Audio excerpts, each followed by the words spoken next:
What really happened with your host, Mike Rivero. The history the government hopes you never learn. Here is your host, Michael Rivero. All right, so aloha, America. Welcome to our show today. It is Wednesday, May 24th, 2017. Dealing with all kinds of issues. My server, again, just at show start, they do a massive denial of service attack on it and just try and keep us all messed up that way, which basically, to me, is an indication of just how scared the establishment is getting over the fact that the American people are waking up to what's really been going on in our country. So we just have to bear with it and deal with all the evil people, who are the money junkies and all the rest of that stuff. Anyway, let's get into the program. Our third hour guest today is going to be Ellen Brown, talking about, among other things, Trump's $1 trillion infrastructure plan and how other countries fund infrastructure without burdening their populations with huge amounts of unpayable debt. So that'll be an interesting conversation. We're going to do the entire third hour on that one. Monday, June 5th, of course, Gilad Atzmon is going to be joining us, talking about his recent concert tour, lecture tour, his latest book, which is actually very, very good. It's called Being in Time. It's hitting Amazon today, and we did a link to that as well. It's a very good book. A lot of insights in there, and he's actually a very, very good writer. Okay, now then, getting on to the news here. Obviously, the top news continues to be all over the place. The bombing in Manchester, and as is usually the case, everybody is trying to make as much political hay out of this as they can and just score points for whatever their particular agenda is. But they're really fanning up the fear factor, and apparently the British Prime Minister has elevated the terror threat level to critical, and they're out there saying that a new attack is imminent. Well, if they know a new attack is imminent, why can't they stop it? But they're out there just banging away at the fear-mongering. They have deployed police onto the streets. It looks like martial law. In fact, people over in London are saying troops on the street. They haven't seen this many troops on the street since World War II. And Parliament is closed to the public. The changing of the guard is canceled because of this warning that there is another terror attack coming. And interestingly enough, the London police have started launching a crackdown on free speech on Twitter. Apparently, the Metropolitan Police are investigating Twitter users who speak out against the Manchester attack. Now, why would it be wrong to speak out against the attack? Well, part of it may be, again, we've got competing agendas. We've got the globalists and the open border and the EU supporters who want to downplay that this had anything to do with Islam, and they don't want to see it harming their open borders refugee agenda. And then, of course, you have the other agenda, which wants to fan up that this is all about Islam in order to justify more war in the Middle East. So they're fighting back and forth on that one here. Now, interesting little article. This came out of the Daily Mail in Great Britain, and it says, the Manchester bomber had returned to Britain from Libya just 3 days before the attack, as his father, who had al-Qaeda links, and younger brother are arrested in Tripoli. And going through this story, Syria is mentioned over a dozen times in this article. He may have gone to Syria. He may have had Syrian help. And so it looks to me like, at least from this newspaper's point of view, this story is going to be used to basically fan up the idea of Great Britain going back into the war on Syria, rejoining the coalition, and go on down there and just pound those gosh darn Syrians until Assad gives up.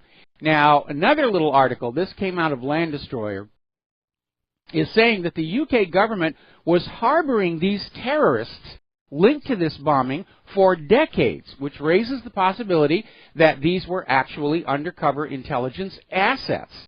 We know that we have seen the same thing here in the United States, where the FBI or the CIA will literally manufacture these terror groups to wag at us when they need us scared into obedience.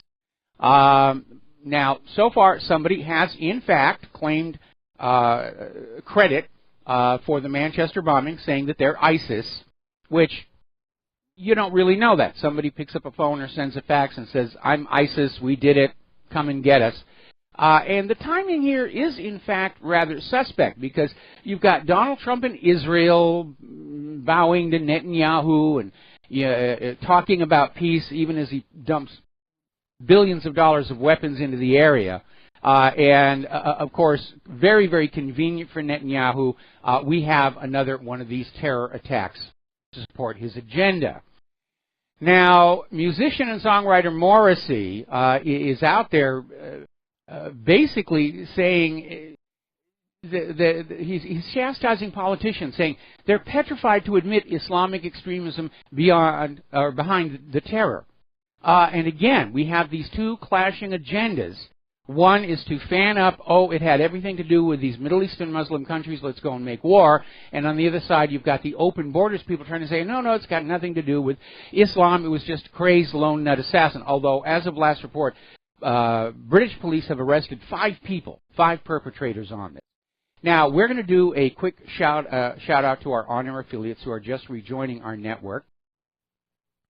And unfortunately, tragically, there has been a mosque set on fire near Manchester that is being seen as a probable retaliation by somebody against the concert bombing. And these things can get way, way out of control. Interestingly enough, one of the anchors on BBC is out there saying, well, Europe's just getting used to this, and we're just going to have to get used to it. This is the new normal, and we're never ever going to be able to get rid of all of this, so it's just part of life again. And that's quite a contrast. Remember back in 1940? You had Churchill out there, never yield to force, never yield to the might of the enemy, and today it's, we just got to get used to this. I mean, when it was the Nazi war machine that was dropping bombs all over London with the V1 and the V2, they fought back. They finally fought through to those launching rails in Peenemünde and just blew them up. So everyone is using this for whatever agenda. And over in France, citing the Manchester bombing, they have extended their now almost permanent state of emergency until November 1st. It was due to expire in July, but no, they're going to keep it going to November 1st. And it does look like it's going to become permanent with all of the added authority for the police and all the restrictions on ordinary people and all the silencing of dissent and criticism. Oh, it's an emergency. We have to ignore human rights and the right of free speech. It's an emergency. Every tyrant, every dictatorship goes through that phase. Oh, we're in a state of national emergency. All the freedoms you used to have, we have to take those away from you to make you safe. And you lose your freedoms and you're not safe. Seeing it happen all over again. I got to tell you, we have a lot of military aircraft flying overhead right now. It's making Claire and I very, very nervous. And I realize it's training flights. But still, there's very obvious escalation here. By the way, I don't know if I mentioned at the top of the show, the phone lines are open, 800-313-9443. Now, getting on to these congressional investigations into Russiagate and who knew what and what was going on, apparently a major contradiction has surfaced between the testimony that former FBI Director James Comey gave on when he notified Congress that there was an investigation into Russian collusion with the Trump campaign, and what Brennan said, because apparently Comey is saying that he notified Congress in March of this year, and Brennan just testified under oath that the CIA notified Congress last September. And it almost looks like Brennan is throwing Comey under the bus. But the real question needs to be, talk to some of those members of Congress, the Gang of Eight, the Intelligence Committee, and just say, when were you notified and who notified you? And they're already bogging down in this minutia. And that may be because they're not finding anything. It's a whole lot of nothing. In fact, there's an article that came out over in RINF.com, New Cracks in Russiagate Assessment. They actually can't find anything. all of these liberals like Nancy Pelosi are being forced to admit, no, we have seen no evidence whatsoever. All right, we're going to take a phone call. Steve in California, aloha. Welcome to the show. What's on your mind? Well, Michael, that passage you read about mainstream media, a story there, it just caught my attention because key words of speculation, could, might, may have, and every time I hear those words, I know we're not talking about fact or evidence. We're just talking about speculation, and that has no business in journalism whatsoever. Well, I agree. So I just want to point that out. I agree, but when somebody in the corporate media wants to sell an untruth, they'll either use those qualifiers or they'll pose it as a question in order to avoid the possibility of a lawsuit. Because then they can go into court and say, I didn't actually say that the plaintiff was having sex with farmyard animals. I just asked a question, and that's reasonable, and that's why they do that. Yeah, it's their disclaimer. Hey, I just want to mention that, and you've talked about this before, I mean, John Oliver's show was a pretty good show at one time, and now I just see it as a pretty much an anti-Trump bashing machine on there right now, and it just sickens me to see, well, you know, there was a funny show, and now they're all kind of jumping on that bandwagon. Even Jimmy Fallon now is apologizing for being easy on Trump, and Dave Chappelle, and you can see all the twisting, the nipple twisting going on to say, hey, comply, go after this guy, you know, come on, you know, go along with the program here, and it's kind of sickening that people can't, you know, just, I mean, he's a show host, you have guests on your show, and that's what you do, you interview people. But to get political like they're doing right now and getting nasty, it's kind of sickening. Well, I've stopped watching all of those shows ever since they started doing that, and I don't know what their ratings are, and for all we know, their ratings may be artificially inflated to keep them on the air. It's almost like the movie Network, where Howard Beale sells out to the corporate interests, and his ratings start to plunge. And because the corporate interests own the network, they say, just keep him on the air. That's it. We don't care how bad his ratings are. You keep him on the air selling this until finally the producers of the news program have this guy killed. Of course, at the very end of the movie, it says, this is the story of Howard Beale, the first man to be killed for poor ratings. And if you have never seen that movie, you ought to. It's an iconic piece. Patichevsky just did a fabulous job on the screenplay. And, of course, it's also the source of that, you know, that quote, I'm mad as heck, and I'm not going to take it anymore. No, I agree. No, I just assume they're tweaking the numbers even on those reviews and ratings for their programming. I mean, they're tweaking everything else. Why not tweak that, too, to their advantage? And it's not true. I think people are getting tired of this. They're getting tired of this anti-Trump stuff. So, hey, wait a minute. Let the guy have a chance. Criticize him later, but let him start to do something. You know, give him a chance. Well, they're trying to obstruct him at every level. They're trying to block any changes to Obamacare. They're still fighting against the wall, and he's already caved in on them with the war agenda. And we're going to go on over and make the rest of the world us. Not that we're a good example for anybody to follow, but there's still Hillary's people seem to be clinging to this idea they can get him out of the Oval Office and through some machinations get her in. Which is ridiculous. If Trump is removed from office by whatever means, Mike Pence becomes the president. And Hillary might be desperate enough to change parties and try and become Pence's VP and then have Pence knocked off. But it is out of control. And the rest of the world is looking at the functioning of our federal government, and they're scratching their heads and saying, this is obviously breaking down. No, one thing that does concern me real quick here is that picture in the paper today showing Donald Trump shaking hands with Benjamin Netanyahu.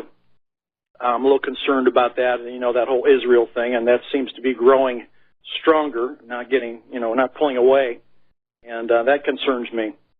Well, unfortunately, the reality is that a lot of the very wealthy supporters of Israel in this country supported Donald Trump, and now he's got to pay back those favors. Hey, thanks, Mike. Okay, thank you very much for the phone call. We're going to let you go.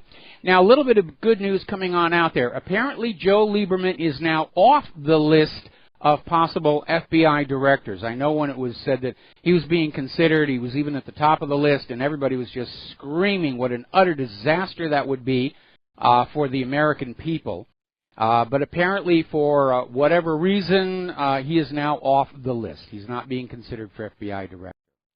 Now, as you know, in all of this Russia collusion and so forth, Donald Trump recently has made a slight adjustment to his story, saying that he himself personally did not collude with the Russians, opening the door to speculation that maybe somebody else close to him did. And a lot of eyes are now focused on Jared Kushner, who's definitely been one of the most pro-war, pro-Israel voices that have Donald Trump's ear.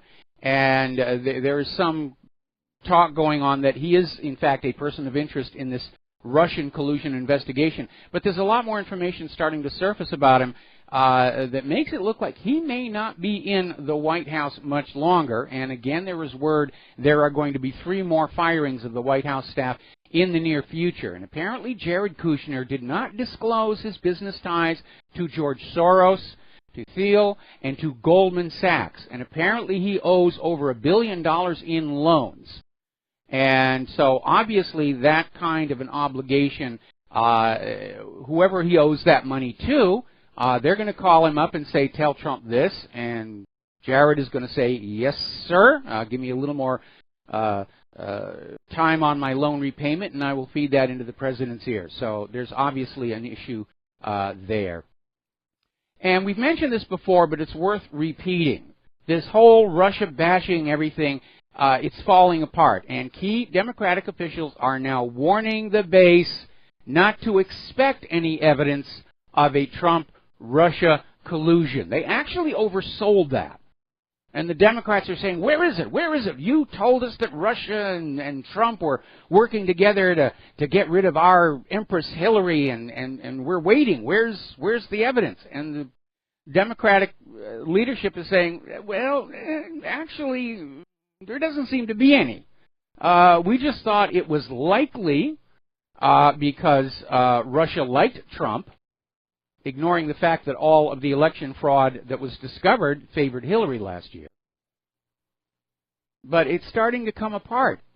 And it's just this giant smear job from the liberal establishment, aided by the corporate media.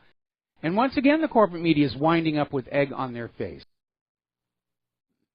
Now then, new development here. This is coming out of Political Insider. Classified documents confirm that Barack Obama spied on Americans for years. This is a Circa report that revealed previously top-secret documents that Obama was spying on Americans for political reasons. They weren't terrorists, they weren't criminals, but the National Security Agency routinely violated American privacy protections and failed to disclose the extent of the problems until the final days before Donald Trump was elected president. In other words, they wanted to clean up the records so Trump couldn't come back and say, you were hiding all this. No, we're not hiding it. It's right there on your desk. Even the FISA court, which is seen by many as being little more than a rubber stamp for surveillance, came on out and said that Obama's widespread illegal searches of American citizens represents a serious Fourth Amendment issue. And yes, it absolutely does. And the question is, how many people did he spy on? I mean, it sounds like it was a lot more than Richard Nixon was spying. And was it spying for political gain? And that needs to come on. All right. Now, when we come back from this next commercial break, there's been a new development in the case of those 4 House IT staffers who were moved away from their position for breaking into computers they were not supposed to break into. There's been a new development. We'll be right back. And aloha, America. Welcome back to our show here. Now, one of the stories that was floating around regarding computers, and it sort of kind of got overshadowed by Seth Rich and a lot of other things, but there was a big stink because these 4 IT staffers working in the House of Representatives were caught accessing the computers of members of the House. And it was a big stink, and they were removed from their positions to new positions, and they finally started getting fired. But apparently there was a concern that these people working on the inside were, in fact, snooping and spying on members of the House of Representatives. And apparently, one of them has now managed to leave the country, even though under investigation by the Capitol Police, has left the country, gone back to Pakistan, and according to this article out of Daily Caller, is now under government protection in Pakistan because apparently his family is very wealthy, and they're very connected to the government, and they have VIP level protection. So something is going on there. Now, as a little footnote to this story, when the investigation first started into these IT staffers, Debbie Wasserman Schultz herself threatened the chief of police for holding the computer equipment for the investigation. So she was trying to get all the physical evidence back and under her control. So there's something going on there. So again, my primary theory behind this whole email scandal is that while she served as Secretary of State, Hillary Rodham Clinton was repeating the Chinagate scandal, selling secrets to foreign interests using her weak email server to deliver the material and her charitable foundation to collect and launder the money. And maybe, if that was what was going on, the espionage went a little bit broader. And they were using these IT workers to spy on members of Congress and get their information for sale to interested parties. When you look at how everybody is just panicking and circling the wagons around this, there's something there. There's definitely something there. This is the point where all the cover-ups overlap. It's the maximum point of protection. And there has to be a reason. Now, speaking of computers and hacking, the United Nations Security Council's North Korea Sanctions Committee has come under massive denial of service attack. And, of course, they're all implying it's North Korea because, after all, North Korea was behind WannaCry and North Korea was behind this and that. In all probability, it's another false flag to keep building the case against North Korea. Now, getting on back to Seth Rich, PolitiFact is out there with articles and editorials saying that the theory that Seth Rich was the DNC leaker, it's nonsense. It's pants on fire. It's tinfoil hat. But if you actually read through the article, they have absolutely nothing with which to back that up. Because there is no evidence that Russia broke into the DNC email server. The DNC never allowed that server to be examined by outside forensics experts to find evidence of who got in there. And we have the story from Kim.com and various other individuals that, yes, Seth Rich was the leaker of those emails. And by the way, if you look at the date of all those leaked emails, they stop at the time he was killed. So it's a very strong circumstantial case that Seth Rich was the leaker, and no case that he wasn't the leaker, and they're still out there pushing this as hard as they can. And to show you how ridiculous all of this is getting, the Washington Compost has an article saying that even if Seth Rich was the DNC leaker, it doesn't affect the accusations that Russia was tinkering with our election to help Donald Trump and to harm Hillary Clinton. It's a non-issue now. We need to focus on. In other words, they've been caught in a lie, and they're trying to recover from it. And they're trying to say it was never a big issue anyway. It was, even though for months and months the corporate media kept screaming, Russia hacked the DNC email server. Now they're trying to pull back from it. All right, we're going to take a break for commercials, and we'll be right back. And aloha, America. Welcome back to our show here. We're going to take a phone call. Dave in South Carolina. Aloha. Welcome to the show. What's on your mind? Aloha, Mike. Thank you for taking my call. Yes, everyone speaks about the leaks as if they're the crime in itself. No one wants to speak about what's actually leaked, the documents themselves, what's in them. Those are where the crimes are buried. No one wants to talk about that. Well, people are dying left and right. We were talking about it when they came on out. But again, we're dealing with a governmental institution that simply does not want to look at any of that and is very offended that we would even be concerned as American citizens as to what was going on. And it's part of the cultural arrogance that seems to have emerged around our government, and we're seeing that probably most fully on public display with the attitude of the Democratic leadership, which is out there saying, yeah, forget what you vote for in the primaries. We reserve the right to choose the candidate we want, and your job is to just send in money and votes to support what we're doing. That, of course, is not how the United States is supposed to be working. Absolutely, and of course, there's these 35,000, isn't it, emails that Hillary Clinton's banished off her server.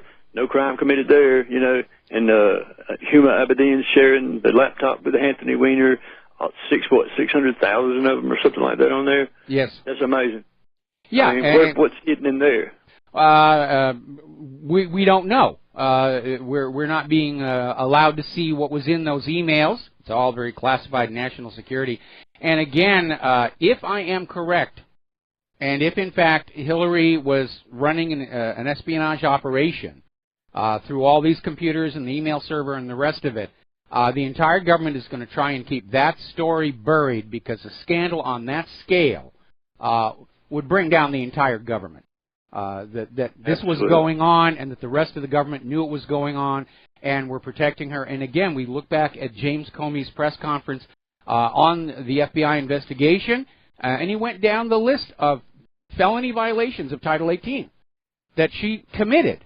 And then he says, we're not going to recommend charges, which is not his job, by the way, because we couldn't find that she intended to do harm, even though Title 18 does not require intent.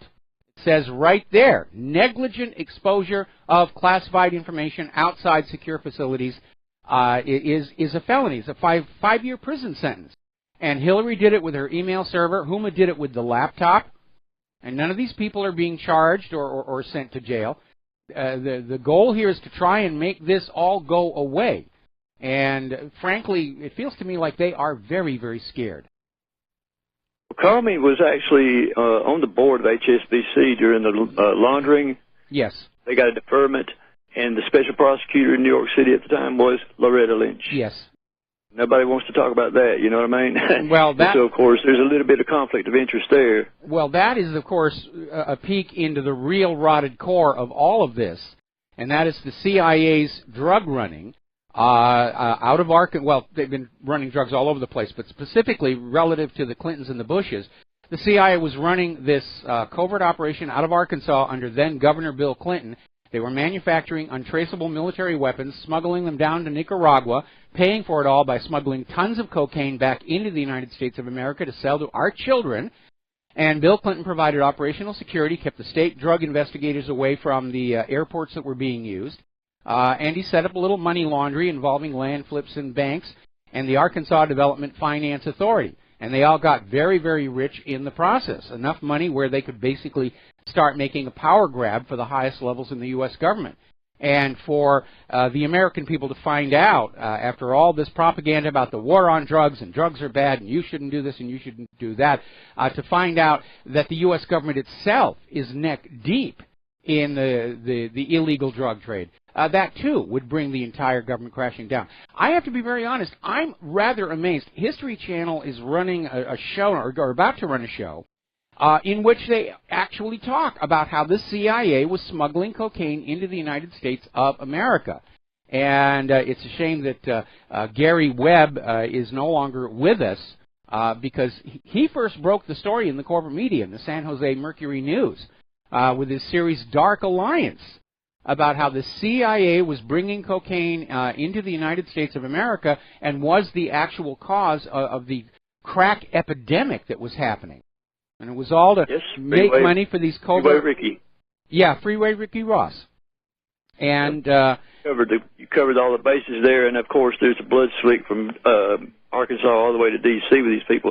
And in 6 weeks, 5 people died. You know, Ash, Lucas, Seth Rich... got 1 or 2 others within 6 weeks of time, right around the time of the Democratic convention or the hearings that was going to come up about, you know, Hillary and her server and all that getting lost, and that all these people going to testify, and all of a sudden, they drop dead. You know, these people are murderers. It's outrageous, and they get by with this. It is, and again, it is a systemic problem. It's not just this corrupt group or that corrupt individual or this corrupt intelligence agencies. It is all corrupted, and they're just going to look out for each other and protect each other. And to heck with the law, to heck with morality, to heck with long-term consequences. They're just going to do that. Anyway, Dave, thanks an awful lot. We're going to let you go. Thank you, Mike. And before we take the next phone call, I think an indicator of just how scared the establishment is over all of the aspects of these stories is illustrated by Sean Hannity, who's done a 180-degree turn on the Seth Rich story. We were hearing earlier in the week, Sean Hannity, he's going to cover it, he's going to interview Kim.com, and he was out there on the air saying, I'm not letting this go, there's something here. And yesterday, apparently, Sean Hannity said that he will no longer discuss Seth Rich out of respect for the family's wishes. Now, that's what he said on the air. But what we're getting from the Political Insider is that Sean Hannity was approached by one of Rupert Murdoch's sons and told, you will drop this story. All right, another phone call. Mark in North Carolina, aloha. Welcome to the show. What's on your mind? Yeah, Mike, that's not what I want to talk about, but I just want to let you know I tweeted on his Twitter before to Hannity and said, you're not kidding anybody that you were told by Fox News to lay off. And it shows you Sean doesn't have any guts. The guy's a multimillionaire. He could easily let them fire him and, really get back at him while he's no longer with Fox News. And then probably have his own show somewhere else. He could name his price. Certainly on the internet. Anyway, they may have told him that he would get really depressed and wind up in Fort Marcy Park. I mean, these are serious players here. But you're right about Fox Network, because the Fox Network went over to the D.C. affiliate, which first broke the story, and had them retracted. Oh, God. They're getting worse and worse. Well, I don't watch Fox anymore. Hannity was the last one I'd watch once in a while. Now I'm not even going to bother at all. When I'm at the gym, a lot of times I'll have it on the, if I'm working on a certain area, to have it up there, but that's about it. I got no use for them. But anyway, getting back to, the CIA drug smuggling, Gary Webb, I don't know, did you see the movie, Kill the Messenger? No, I didn't. Oh, you should. You should still get, I'm sure you still get a hold of it. In my copious amounts of free time here. But anyway, at the very end, I don't want to give you the whole thing, but at the very end, they showed actual film in South Central L.A. with, I think the guy's name was Deutsch at the time, was the CIA director. Yes. And he was in there. This was true. This was actual film. And you know who else was there, by the way, while he was doing that? None other than Maxine Waters now. So he was telling the people there how sorry he was that the CIA did this. There was a mistake or some crap like that. But, they admitted it. There's no question they admitted it. Oh, yeah, they did admit it. And that is something that really ought to be, put in front of the American people's mind. The reason we have a drug problem in the streets of America is because the CIA is bringing it in. They were bringing in cocaine from Central America. They're bringing in opium from Afghanistan. They were bringing in opium from Vietnam. It's a big part of their business. And what's his name? Freeway Rick Ross, the real Rick Ross, not that fat slop that correctional officer Rick Ross. The real Rick Ross has been on InfoWars quite a number of times. And he said it himself what they were doing. And by the way, he played a big part in that movie, not the actual, the actor who played it. There's no doubt. He said that's what turned him on to finally understand what he was really doing. That he was actually working for the CIA, running drugs for the CIA. Yep. And he's totally turned himself around, at least from what I gather. That he he has. He quit that, and he's trying to make amends there. But the one time I met him, courtesy of my first wife, who was heavily into the drug trade. He said, yeah, I'm actually working for the CIA, and that's why the police never touch me. And is there any possibility you can get him back on your show? I've never had him on my show, but I'll try and make an effort to get him on there. But here's the important thing. When if you run into anybody talking about this History Channel show, is tell them this is still going on right now today. The war on drugs is really the war on the competition's drugs. It's a war on... By the way, up to this... Yeah, but up to then, I really admired Ollie North. I thought the guy was on the level and all that. But No. after that movie and a little more research I found out, and I found out that Ollie North is really a dirtbag. And maybe that's one of the reasons with Hannity, he can't get things right, because he's got to know something about North, but he still calls him great friend and all that, has him on the show all the time. And, fact of the matter is, that, and it hurts me to say that, because I really admired the guy. I mean, not only was a Vietnam vet, he was actually, I thought he was really serving the country right, working for Ronald Reagan and all. Turns out he was a dirtbag. He was running drugs. Oh, Roger Stone. No, hang on. You're missing an important point. When Oliver North was doing all this stuff down in Arkansas, he thought he was serving the interests of the United States of America, and that he was doing stuff involved with drugs. It was just, it's just one of the things we have to put up with to achieve our greater political agenda. The true believer syndrome is what it's called. People who are willing to violate the law, people who are willing to violate the law, and because they believe they serve a higher purpose. And it's an attitude that unfortunately infects a great deal of the government. But in Oliver North's own mind, he was a hero. According to Roger Stone, though, his book about the Bushes, the recent one, Oliver North was making money out of it. Oh, they all were. Seemed to have any problem. No, they all were. Yeah, they were all padding their wealth with this illegal cocaine money. It was just part of it. It was a perk of the job. And then when that guy Steele, I forget his first name, was rubbed out, it seems like North very possibly was behind it. You're talking about Barry Seal. Definitely behind. Yeah, you're talking about Barry Seal, who was one of the smuggling pilots, and unfortunately he did get caught, and he decided that he was going to turn state's evidence against the smuggling ring, and of course that was a threat to the entire CIA operation, and yeah, that's why he was taken out.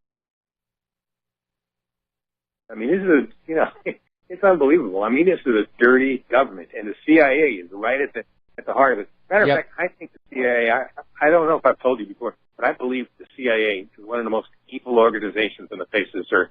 That doesn't mean everybody working for the CIA. I think a lot of these people who work for the CIA don't understand really what they're doing until they finally realize it, and then a lot of times they're the ones, the biggest whistleblowers. You take Ray McGovern, Kevin Schiff, this guy Steele, what's his name? Michael David Steele, another guy we should have on your show, and Larry Johnson. They'll come in. They're some of the biggest whistleblowers, and they'll tell you what the CIA is about. And they're doing everything they can now to reverse things, to wake people up. Well, you need to understand that for the regular rank-and-file office workers, these agencies recruit at the college level, and the people in colleges, for the most part, believe what they see in the movies and TV shows about how these agencies are the good guys and they're doing wonderful work, and they'll be hired on in, and of course they are sequestered away from some of the darker operations. It's all, compartmentalized. And then they stumble into what's going on, and some will just say, oh, well, this is what I'm doing, and they'll make the moral compromise, and others simply can't. That's what happened with Edward Snowden. He joined the National Security Agency because he thought it was a great opportunity to work with cutting-edge computer technology and protect the United States of America, and then he saw how out of control it really was and what it was really all being used for, and that's when he decided that he could not make that moral compromise. Kevin Schiff said basically they think they can, trust you. And when I say trust, I don't mean trust in a good way. I mean, that you're not going to open your mouth and you're going to do what you need to do, that's when they open more doors to you and let you get higher up in the agency. Yes. But if they figure you you really believe in it, and you believe in the country, and you really want to do it, and you're really patriot, and you want to do a good job, they're going to leave you at the bottom. They're not going to let you into a lot of the secrets and things like that. Well, also remember, like, most of the really dirty stuff is done through contracts, CIA contractors, and that's done to basically isolate the regular CIA employees from what is being done, and also to give the CIA deniability if something goes wrong. So the people who are doing the things like the drug running and everything, they're contractors. They're not actually showing up at CIA headquarters and punching a time clock. That's true. And another thing too, a lot of businesses, Bushes are a prime example, and a lot of even your media, they actually are CIA people, but they're not employed. They're not like GS something working out of Langley, Virginia. Yeah, they're compensated other ways. They're high salaries at the media. It's all part of Operation Mockingbird. And I'm sorry to cut you off, but we are almost to the end of the break here, and we've got to do some commercials. But yeah, we all know about Operation Mockingbird, and we know about the use of the contractors. And there's also the CIA proprietaries, companies that you probably have done business with and you don't know. They're actually covertly owned and operated by the Central Intelligence Agency. All right, we're going to take a break for commercials. Thank you for the phone call, Mark, and we'll be right back. And aloha, America. Welcome back to our show here. And turning over to the war zones, over in Syria, government forces are advancing against ISIS and the Western-backed militant groups on multiple front lines across Syria. The situation is heating up, and the U.S.-backed forces are sending more material in trying to stop this. But apparently in Aleppo, the Syrian Army Tiger forces have liberated Jamilia, Rasm al-Hammam, Masana, please forgive me if I am butchering these, Kanawiya, Kerbet Marza, and the so-called Second Farm. And they're making a lot of progress. They could very easily reach the stronghold of Maskana near Raqqa within this week. And apparently ISIS just simply does not have the manpower to stop the advance. Now, getting on back to this issue of civilians being killed, which the U.S. is still trying to say it's, horrible Assad, he's killing his own civilians. The United States killed a record number of civilians in the past month of strikes against ISIS, at least 225 civilians. And they never make a big deal about it. Oh, Assad gassed people at Idlib and all those horrible, horrible deaths. Well, you killed more in the bombings. May have killed more in the cruise missile attack. Well, it's just collateral damage. You're not supposed to pay attention to that. It's ridiculous. Utterly ridiculous. Now, apparently the U.S. so-called coalition forces have conducted an airdrop of forces in East Syria, supposedly against ISIS, and the Free Syria Army, most of whom are not from Syria, have kicked off Operation Desert Volcano to basically take control of this triangle area where the borders of Jordan, Syria, and Iraq meet. That's going to be the heart of the new Kurdistan. Meanwhile, the United Nations has partnered with Google to create a website to answer your questions about the Syrian war and how terrible it is, although it stopped short of revealing the real causes of the conflict. It's just another propaganda platform. Propaganda is big business in the United States. They don't call it that. They call it public relations. All right, we're going to take a phone call. Joseph in Texas, aloha. Welcome to the show. What's on your mind? Yes, the attack in Manchester, everybody knows basically who it, well, not every, well, most of the people on this radio know that everybody, it benefits only one person. It doesn't benefit the West going in there and sending more troops to go look for ISIS. We all know that. But what I think very few people realize is that how does Israel, especially, how does it keep getting what it wants, even though it seems like the West has somehow got it on the Okay, you got about a minute left. You need to basically get to the point. Okay, Israel is basically a powerhouse in the tech industry, right? Yeah, it is. And Joseph, I apologize. I misestimated the time. And you need to really plan ahead of time what you're going to say when you call on in so that you can sort of get it out in a concise fashion. Thank you for the phone call. We're going to take a break for station identification. We'll be right back. And aloha, America. Welcome back to the show, hour number 2. We're going to go ahead and close the phone lines because I'm falling way behind on my talking points. And, of course, in our third hour, we're going to have Ellen Brown. So I got a bunch of stuff I need to get through here. Apparently, Turkey is getting ready to form a 10,000-fighter army to battle the Kurdish forces in northern Syria. And, of course, this is becoming a very unstable situation because Syria has not allowed Turkey to operate on their territory. Of course, then Syria has not allowed the United States either, didn't stop them. Meanwhile, U.S. intelligence is out there saying that Kurdish independence is inevitable. We will prevail. We will carve off chunks of all these other countries and we'll create a new nation right there where we want it to be. So, let's see. America's arming the Kurds and the terrorists. The Turks are bombing the Kurds, and they assist the terrorists. And it's getting hard to find out whose side everybody is on. It's a very, very complicated situation to keep worked out here. The Pentagon is asking for another $262 million to hasten the training of anti-Daesh forces in Iraq and Syria. So again, on one side, ISIS is working for us. On the other, it's working against us. It really is a Gordian knot of trying to figure out what the heck is going on. Who's on whose side? What's really going on out there? Let's see. U.S.-led coalition trains the police for Raqqa once the Islamic State is driven out.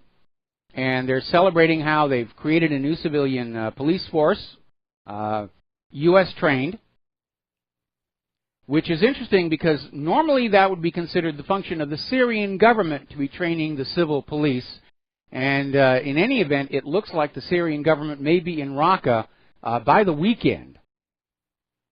And these new U.S.-trained police will have to make a decision whether to obey their U.S. trainers or to basically slide on over to Syria's legitimate government. Now, up in Ukraine, apparently they have decided to breach the embargo on South Sudan, and apparently they are now supplying the country with weapons and basically fueling the humanitarian crisis in the process. In case you didn't know it, there's another one of these botched interventions going on down in Sudan, South Sudan. A senior Iranian official, Ali Shamkhani, speaking at the reporters at his arrival at the Russian capital Moscow, is saying that all of these petrodollars are turning the Middle East into the West's arms depot, and in response, of course, to this huge, huge arms deal with Saudi Arabia that Donald Trump is out there promoting.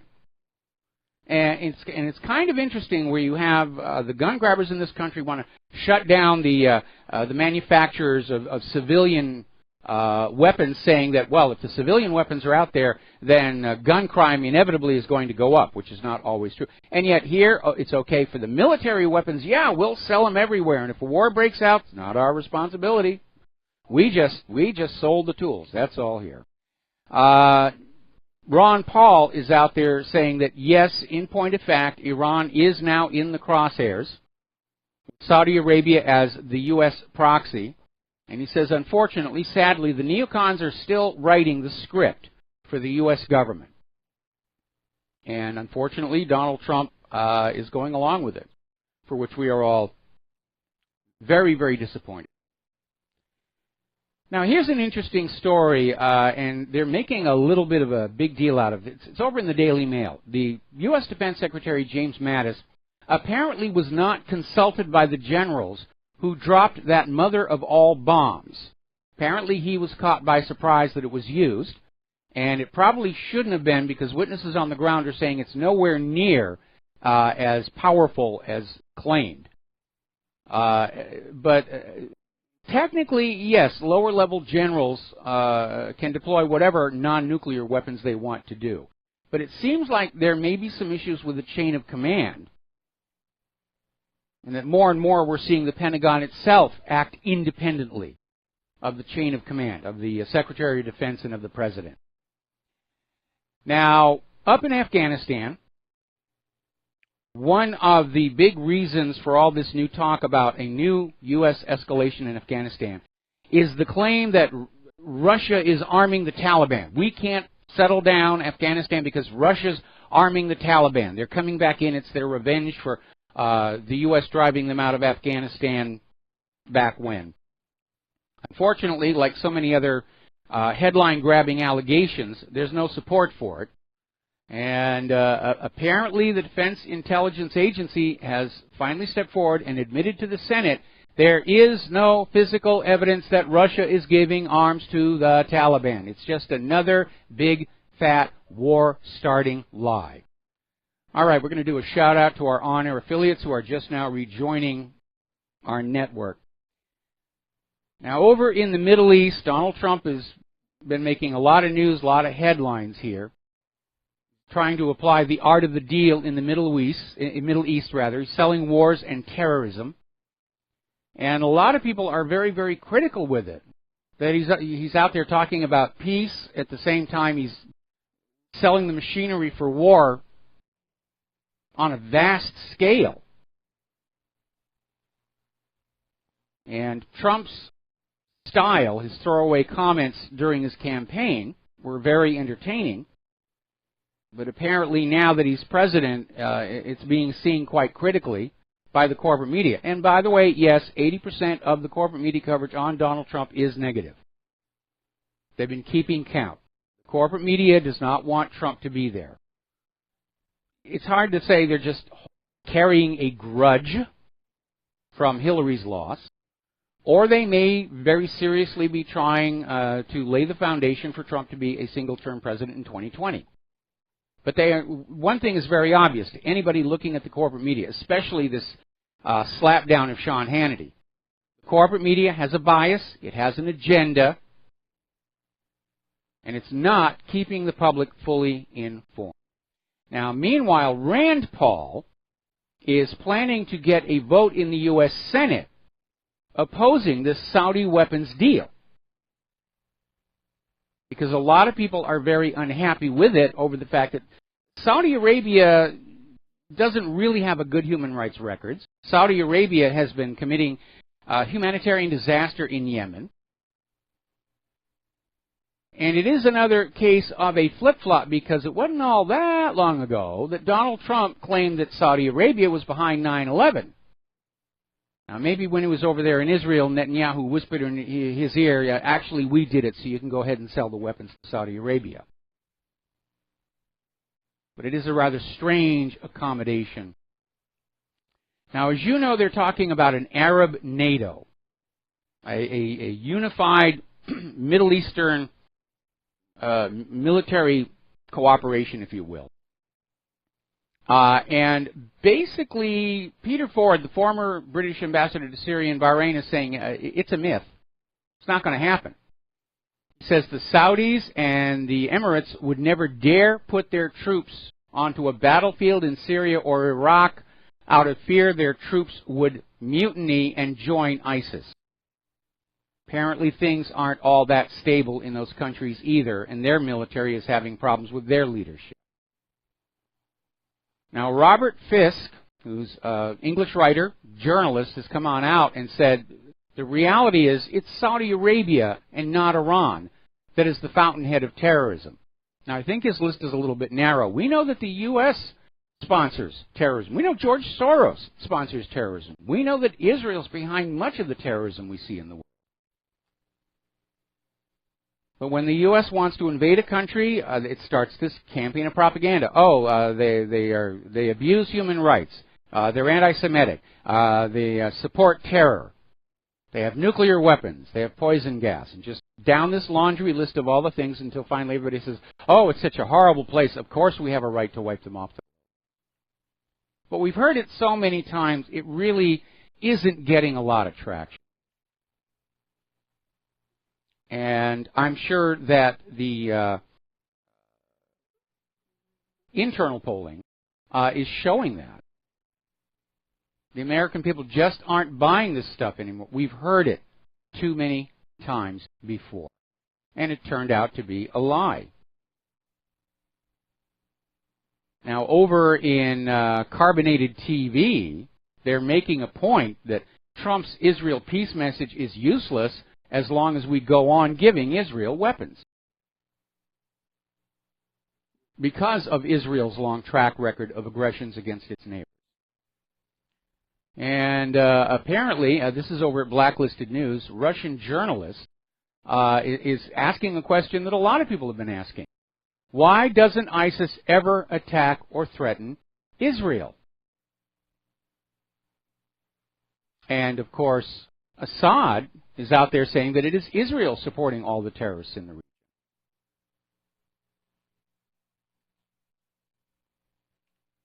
Very complex situation.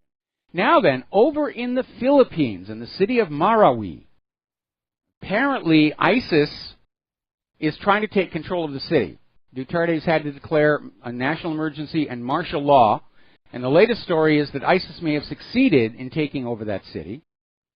There's almost no mention of it going on in the media. Is this another U.S.-backed coup d'etat? Was the U.S. using ISIS in the Philippines the same way they were using it in Syria to take out Duterte because of his crackdown on the drug trade in that country?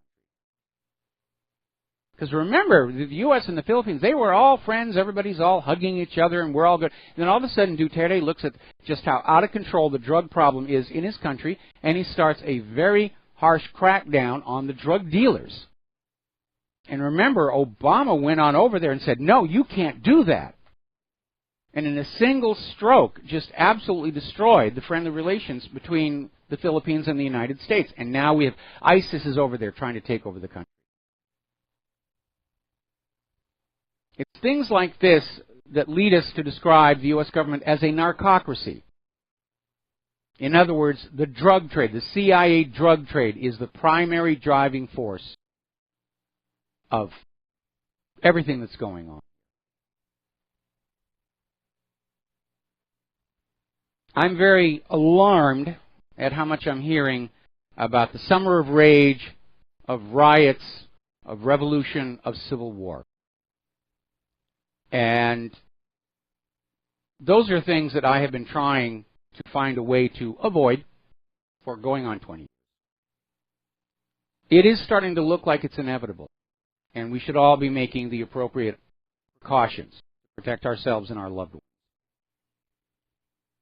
But it does seem that the U.S. government long ago passed the point where there was any hope of redemption, of a return to the Republic, and it does seem irretrievable at this point.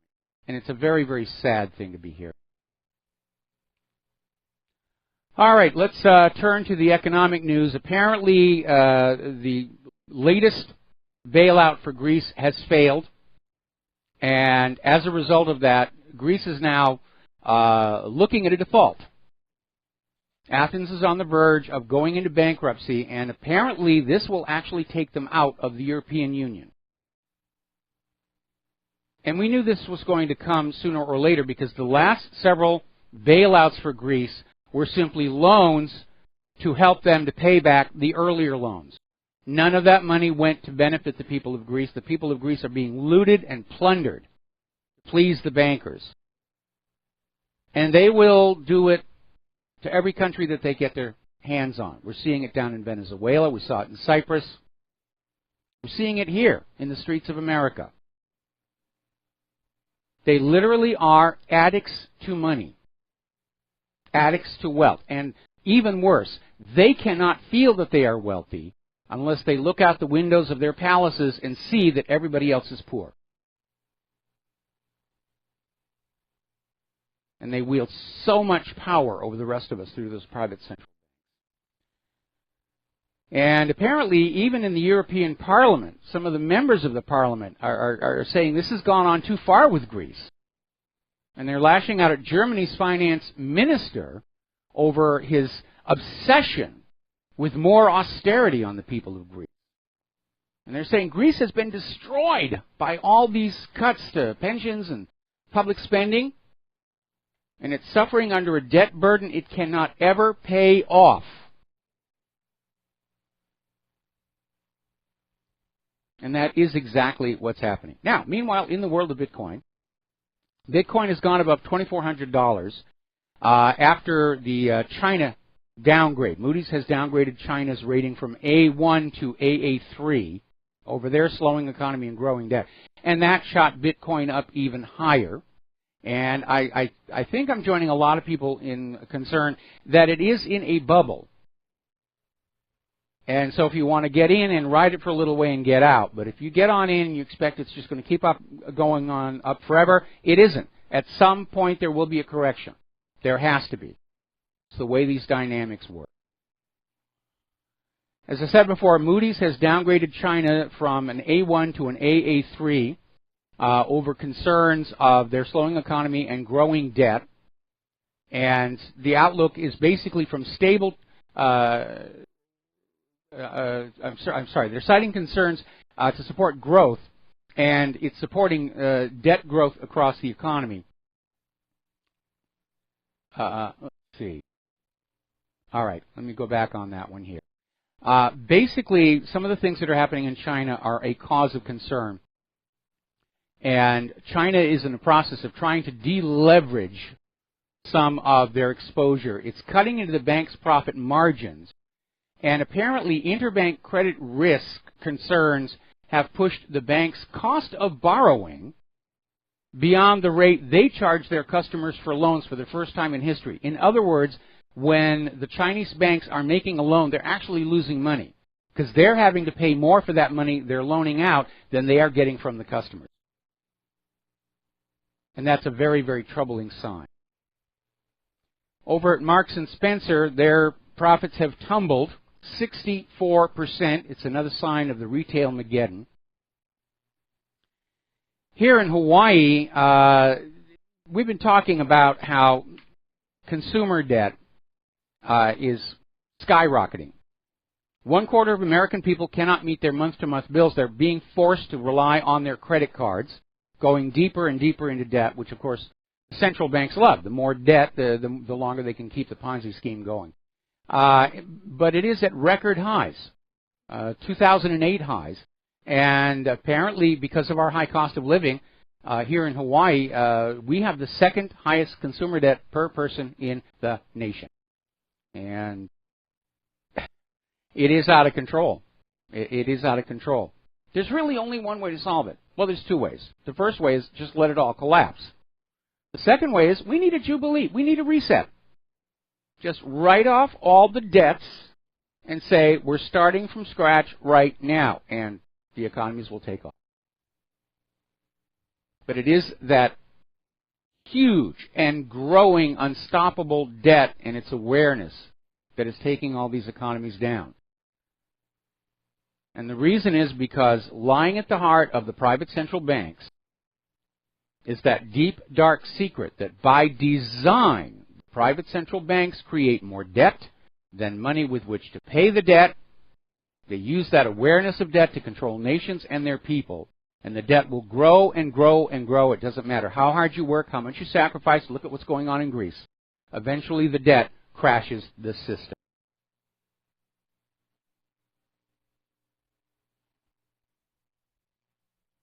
Now, over in Europe, talking about the refugee crisis, Poland is standing up to this open border situation, saying, Germany created this mess. Let Germany deal with it. And stop compelling all the European countries to take in these refugees that are causing such problems.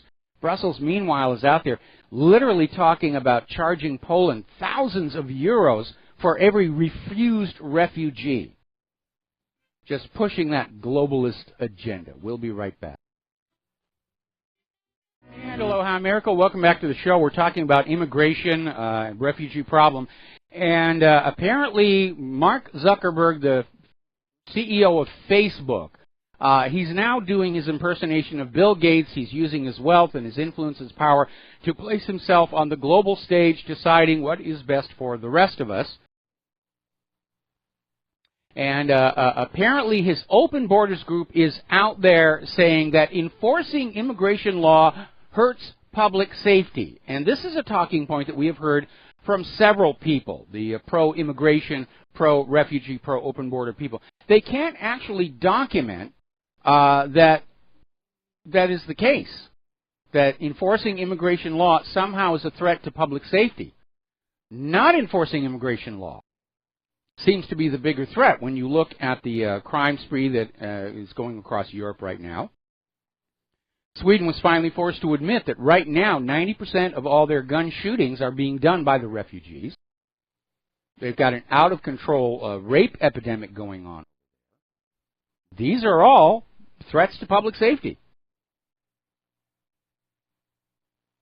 But all these big money junkies, George Soros and now Zuckerberg, they all want a single global government. And of course, basically Zuckerberg is positioning Facebook to be the social media for the entire world. It will be mandated. You will use Facebook to communicate with each other. Now, a little bit of good news. Attorney General Jeff Sessions is now demanding that so-called sanctuary cities who are dropping that label to preserve their federal funding, he's saying dropping the label is not enough. You must prove. You must document that you are now complying with federal immigration law. And I think that's a really good step to do, because it's very easy for a governor or a mayor to say, all right, we're not a sanctuary city anymore, and then go on basically interfering with immigration enforcement. So that's a good thing to do. Now, this is out of Portland, and it's weird. It's just a weird story. Apparently, there was a burrito shop owned by a white woman, and it's been forced to close under the accusation of cultural appropriation. In other words, along with all these other attacks on white people and everything, the idea now is that Mexican restaurants should only be owned by Mexicans, Chinese restaurants should only be owned and operated by Chinese, and so forth.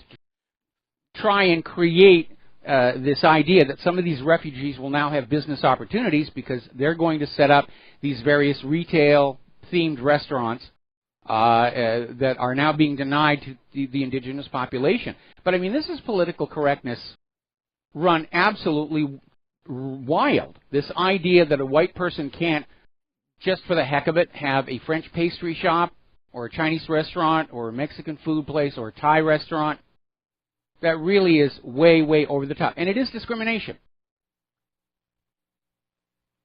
It is discrimination. And by the way, it doesn't always work out. Many, many years ago, I was in Milan with my first wife, and despite being surrounded by world-class Italian restaurants, she wanted Chinese food. So we hunted down a Chinese restaurant in Milan being run by some Chinese, and it was the worst Chinese food I'd ever had in my life. So a little bit of a warning about this idea of cultural appropriation. This is a very, very tragic story. And we're going to go ahead and open the lines for the rest of this half hour until Ellen Brown comes on. Apparently, there was the 16-year-old student, Corey Walgren, and he was a junior at Naperville North High School in Naperville, Illinois. Normal, social, good-looking kid, honor roll student looking to attend a Big Ten college. And I'll tell you what happened to him when we come back from this commercial break. It's a tragedy. And aloha, America. Welcome back to the show. And we're talking about this story. 16-year-old Corey Walgren, junior at Naperville North High School in Naperville, Illinois. Perfectly normal kid, honor roll student, ready to go to college. And apparently he had made a cell phone video of himself having sex with a female classmate. The rumor then got out that he had showed the video to a third party. They cannot confirm that he actually did that. It was only a rumor. But they dragged him on in and said he was now guilty of the production and distribution of child pornography. And the kid basically walked on out, walked up to a parking structure, and jumped off. Now, obviously, I don't like the idea of child pornography, but in this case, we're talking about kids having sex, playing with a camera, and there's nothing new with that. That was one of the big reasons the Polaroid camera took off the way it did when it first came on out. You didn't have to risk sending your film off to the photo lab at the drugstore. And I think there needs to be an allowance made because kids do have sex and they like to play with their toys. And they just destroyed this young kid's life, and he killed himself. And that tells us that the system is seriously out of whack. It really is. All right, we're going to take some phone calls. Miroslav in London, aloha, welcome to the show. What's on your mind? Hi, Mike. Thank you for taking my call. I want to ask you about a few things, and I have a bit of a comment. Now, this guy who resolved the issue with malware a few weeks ago. Yes. Now, the question is, where did he got the malware? Well, if you're a security researcher, there are security companies that will actually capture a specimen of the malware, and then they'll basically have it available to look at in a form that is not going to infect your system. Usually what they'll do is a disassembly on the code so that it's no longer an executable, or there'll be other protections. But security researchers do pass these malwares back and forth amongst each other to just try and stay on top of the problem. Right. So why wasn't the person who made the malware, why did he then buy the domain? So he could have bought the domain with bitcoins and then not register it. I mean, register it, but not put the record. Because the instant you register a domain, it's going to show up in the DNS, even if it's just pointing back to the domain registration company. And that domain was inside the WannaCry ransomware, apparently as a kill switch, and that was the mechanism. I understand that, but then it could have checked where it points to. So, because I've been working with software for many years, and that just sounds a little bit strange. It was just a comment, but that's a flying thing. I have other questions for you. Okay. If you don't mind. So now, a bit of comment. I created the software some time ago, and I sent it to various companies to try to advertise it, and for which I think it would be helpful.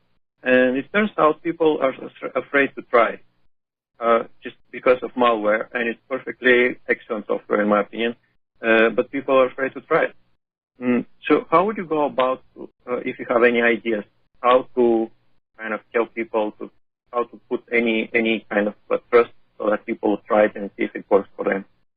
Well, there is a system you can get on computers. It's called a sandbox. It's a virtual machine that operates in a walled-off area of memory and is unable, anything running in the sandbox is unable to communicate with anything outside the sandbox, and that's one way to do it. Many companies that deal with software submissions actually have a separate air-gapped computer. It's not on their internal LAN, and they will run things on that. Now, depending upon what your software does, rather than simply send them the software, if they're close to you, is to arrange a visit where you come on in with a laptop that is running the product you are attempting to sell and demonstrate it to them. because if they decide they want to buy your software, obviously they will be buying the source code, and they will then be able to verify that there is no malware inside it. Right. So there isn't easy way to. I mean, I thought so, but I thought to ask you. There isn't an easy way to send them things and impute some kind of a trust, so they would, a marketing employee would try. There isn't an easy way. Well, again, you need to connect with somebody at the company who is sophisticated enough in computers to understand virtual machines and sandboxes, because that is really the best way to go. And yeah, right now, unfortunately, because of all the malware and the ransomware, companies are instituting policies. You will not install anything or run anything on this machine other than what's work-related, and it is unfortunately an impediment for small-scale software developers, because much of these ransomware companies, malware companies, they have legitimate business fronts. And many years ago, we got burned when we had what appeared to be a legitimate company wanted to place an ad on our website that involved a flash animation, and it turned out the flash animation was putting out malware, and we had to disconnect from them. And that's why, as far as the What Really Happened website itself, we do not allow flash animation of any kind. It's a huge security problem. I don't know why people are still using it. Right. Yeah. Okay. Right. Yeah. I have one more thing.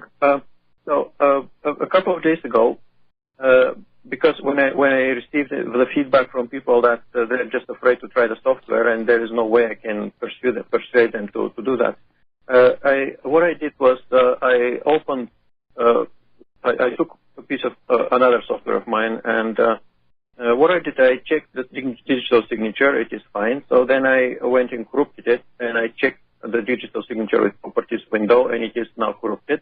It says it is not, but the software is run easily. So just click it and Windows starts it. And my question for Microsoft is why they don't check that the digital signature of software is corrupted. If they would just check that the digital signature of software is corrupted, then and not start the software, or not start not digitally signed software, or start non-digitally signed software after several warning screens, then most of the malware goes killed. Well, if you're looking at a corrupted digital signature, you ought to be suspicious, because it is not uncommon for cyber criminals to take a legitimate piece of software and add their malware into it and then forward it along. It's called a man-in-the-middle attack, and you should be very, very concerned about that. And that's why I was telling people, allow me to finish, please, and then we're going to let you go. Yeah, sorry. You should never download patches or drivers or updates to software from anybody but the original source website. These websites that are out there saying, come here, we've got all the drivers you could ever need, we'll scan your machine for free and upload the drivers, very often those are used as vectors for malware attacks. I think that you need to consult somebody who is far more expert in the field of software sales to corporations than I am, because I'm not an expert in that field. Okay? You didn't get. Sorry, I'm sorry. You didn't get me my last question. What I'm saying is that there is an easy solution for all malware. That's what I'm saying. If Microsoft would just not start corrupted digital software with corrupted digital signatures, then malware goes dead. Because to get a digital signature, you have to register with a signing company, and they know who you are. You have to pay them. They know your bank details. So if somebody signs a software, then they very well know who they are. So a proper malware wouldn't be signed, because if they signed, everybody knows who they are. And if Microsoft just checks which software is not signed and it doesn't start non-signed software, and doesn't start software with corrupted signatures, then there is no room for malware. Well, it sounds like a good idea, but there have already been several cases where attempts at digital signatures or even the certificates for websites have been compromised and forged successfully. So it sounds good in theory. I don't know that it could be made to work. Anyway, Miroslav, I'm running out of time. I need to let you go, and we're going to switch over. We're going to switch to Jeff in St. Paul. Aloha. Welcome to the show. What's on your mind?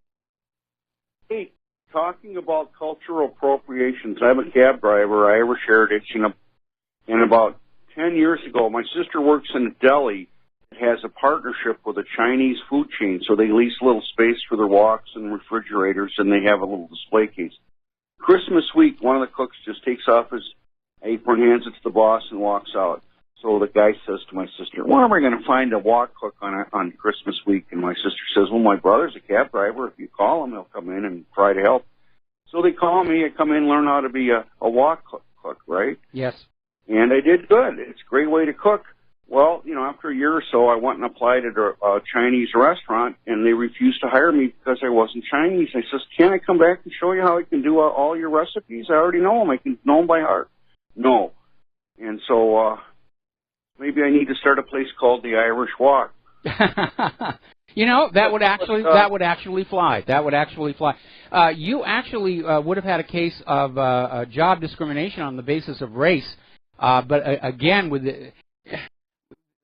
we don't know what the rules are anymore. This idea of cultural appropriation is now permitted to discriminate on the basis of race.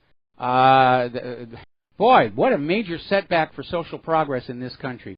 Anyway, Jeff. Now, like watching your show. Okay, like this afternoon, it ran for half an hour on my iPad, and then it stopped, and I reloaded it, and the video was Morris 108, and then it ran for another half hour, and it was Katy Perry on the video instead of you. So someone's messing with you.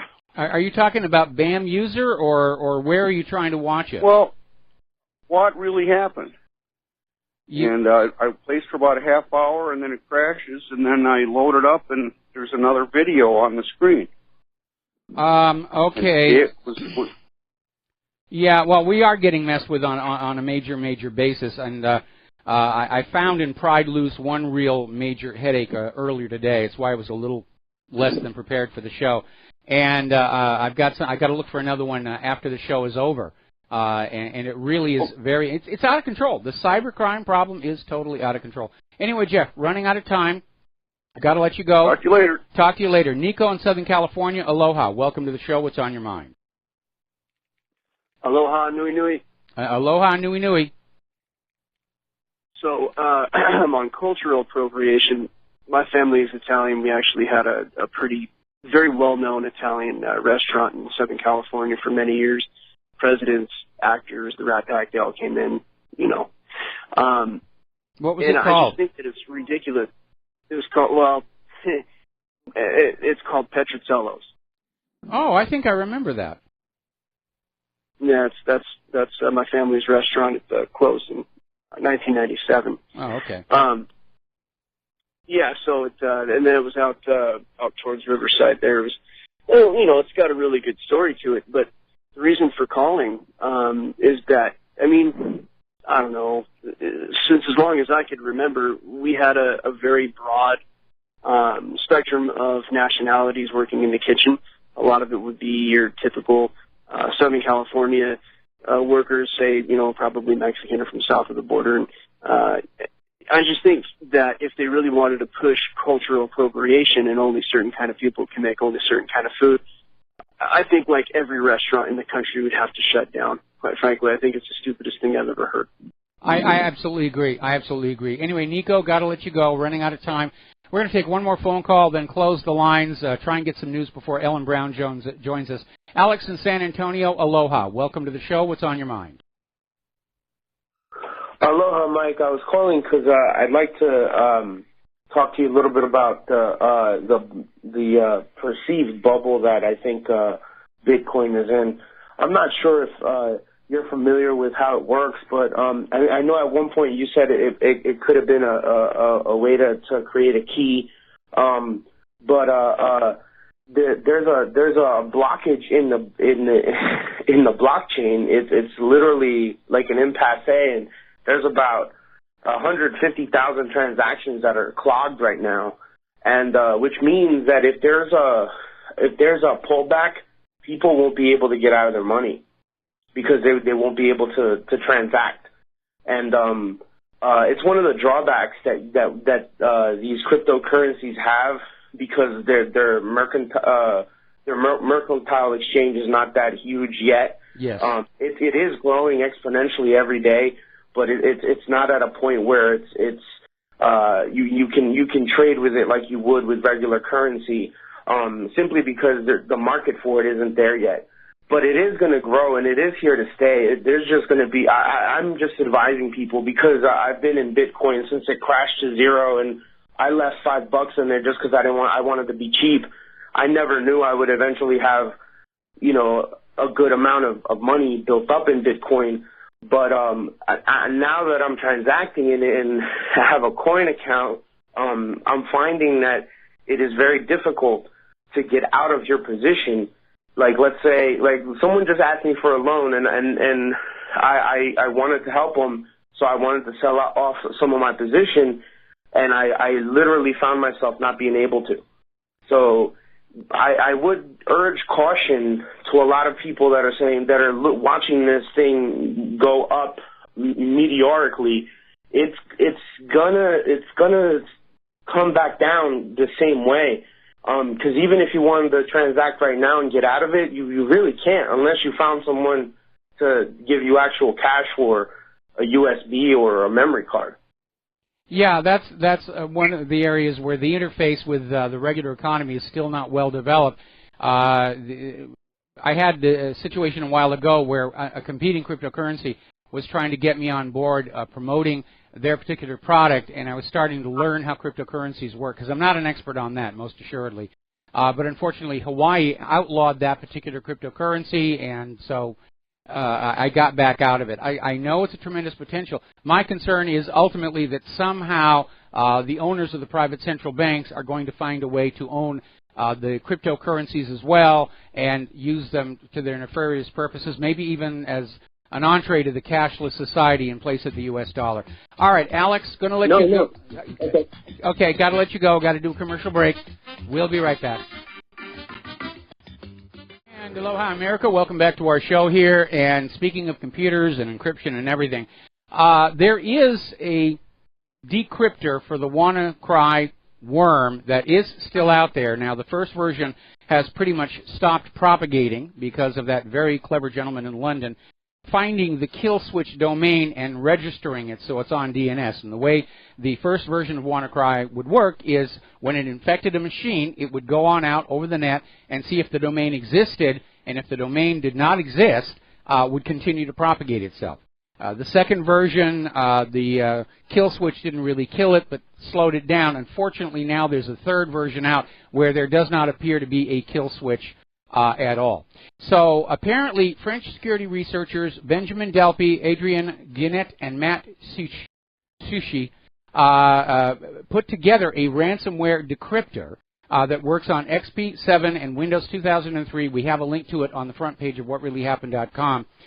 The only problem is, we mentioned this before, it recovers the encryption key from memory inside the Windows standard encryption interface, which is something that WannaCry cannot delete once it's done encrypting your files. It deletes the key it's using internally, but the key is still inside the Windows encryption infrastructure. And this tool will find it and decrypt all your files.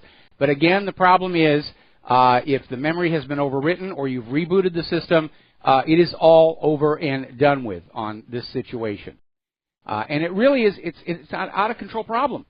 And for some reason, the governments of the world don't seem to be concerned about it. Well, Russia is. Russia's arresting hackers left and right over there. There is another aspect to all of this you need to be aware of, and that is, of course, the threat from WannaCry has spawned yet another surge of scammers that are out there saying, we will protect your system from WannaCry, or we will remove it. And apparently the police have issued a warning over fake support scams that are using WannaCry to scare PC users into paying up. This is coming from ZDNet. And finally, I've been talking about the problem with online advertising becoming abusive, aggressive, being used to serve up malware. It's a constant headache for us over here at whatreallyhappened.com. And according to this article over at The Verge, 1 in 5 ad-serving websites are using fraud bots to run up their clicks to defraud their advertisers. And this is a new report from White Ops, and basically saying that people will set up these online advertising companies. Apparently it focuses more on the advertisers who serve video, and then they'll set up web bots that will visit the ads over and over again to run up the click count and defraud their advertisers. And they're saying that roughly 20% of the online advertising industry is engaging in this fraud. You know, if I did not have this strong moral, ethical sense, I could be very rich right now. All right, we're going to take a break here. We're going to come back with Ellen Brown talking about the economy, talking about banking, talking about, well, whatever she wants to talk about, because she has got a lot to say. We'll be right back. And aloha, America. Welcome back to our show, hour number 3. Our phone lines are closed for this hour. Joining us on the phone right now is Ellen Brown. She is an economic banking expert. She's done a lot of writing, been a huge admirer of this person for a long, long time. Ellen, thank you for spending time with us today. Thanks, Michael. I've been an admirer of yours as well. Oh, well, that's always good to hear. I wanted to get you on the show here to talk about things like the feasibility of Trump's infrastructure plan, and you had written an article about it saying that if Trump were to handle the infrastructure the way other countries have done, that it could actually cost 50% less than the usual method of borrowing money from the banks and then paying it back with interest. Do you want to expand on that, please?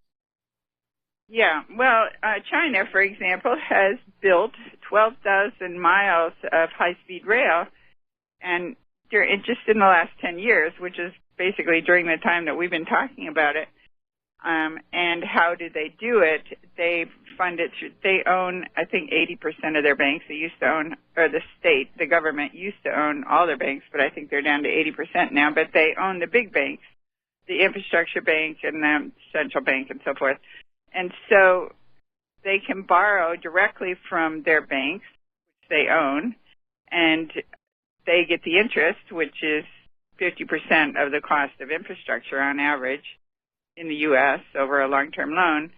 So basically they get their loans for interest-free, cutting the cost in half, and then they can just build what they're basically drawing on their own credit and can build whatever they decide to build, and the profits from the high-speed rail pays those loans back. But the trick, the secret to banking is that all banks just create the money they lend on their books. That used to be considered conspiracy theory, but now the Bank of England has acknowledged it, and the Bundesbank has acknowledged it. The Bundesbank just in April, the Bank of England, I think in 2014, said in their quarterly report, they said, contrary to popular belief, banks do not lend their deposits. They actually create deposits when they make loans. And, said the bank, 97% of the money supply, that would be the UK money supply, is created in this way. And the US money supply is basically the same. So if you own the bank, and the bank just issues that credit on its books, then basically the whole thing is free to you. I mean, in order to balance their books, when they joined the World Trade Organization, they had to agree to balance their books. So you have to theoretically get that money back, but obviously you don't have a lot of downside if you created it in the first place, and your own central bank has the power to money. Well, and the problem is that those who borrow the money are not free to simply create the money out of thin air to make the loan repayment. And, of course, there is that interest, which is money that never really existed in the first place, if you think about it.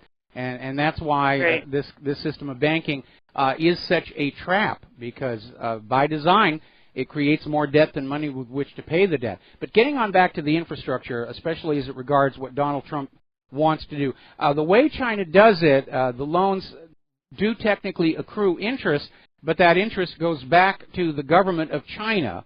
And so basically they're getting their infrastructure funded for zero interest. They're basically just borrowing and repaying the cost of the infrastructure itself and nothing else over and above it.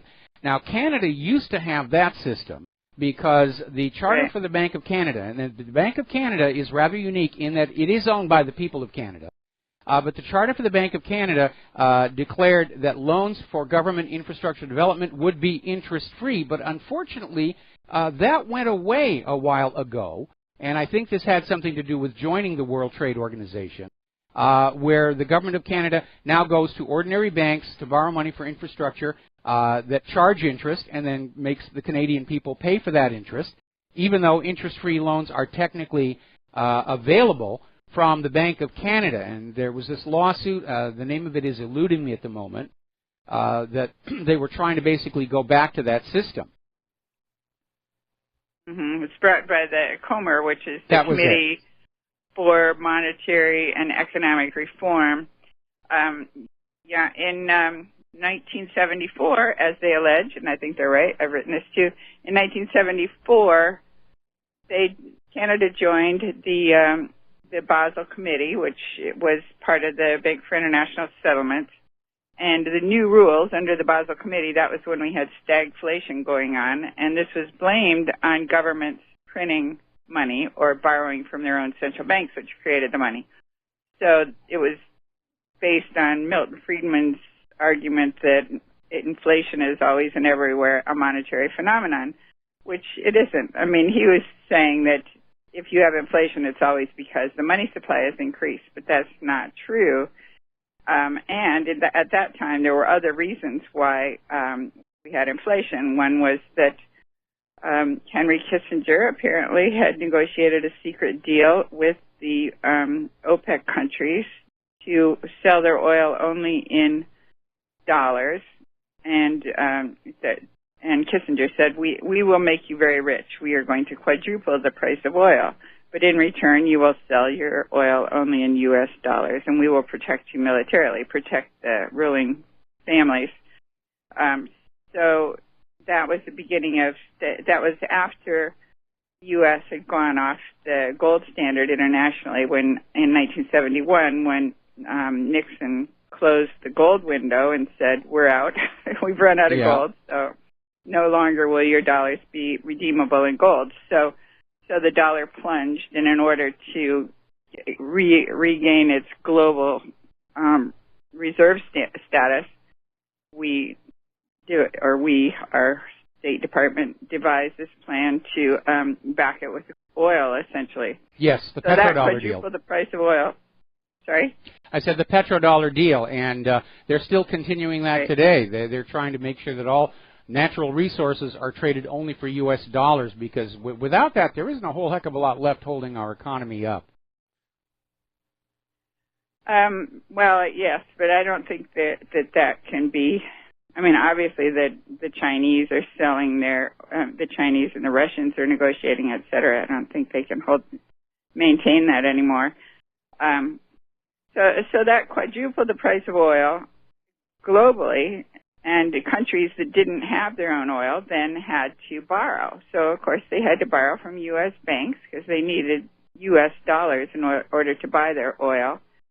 So that drove up the price of everything. If the price of oil goes way up, that drives up prices and puts all these countries in debt. So that was one thing that caused inflation. Another was that labor was very strong then, and so the labor unions were demanding more wages, and that drove up the cost. And then the central banks preemptively trying to bring down inflation, raised interest rates. In 1980, Paul Volcker raised interest rates to 20%. So this is another cost of doing business. So that clearly would, it stopped the borrowing, which is what he intended to do, but it also drove up prices in the sense that, it would drive up the cost of manufacturing things. Yeah, so anyway, it does seem, pardon me for interrupting, and first of all, I have to do a shout-out now to our on-air affiliates who are just now rejoining our network, and our guest today is Ellen Brown.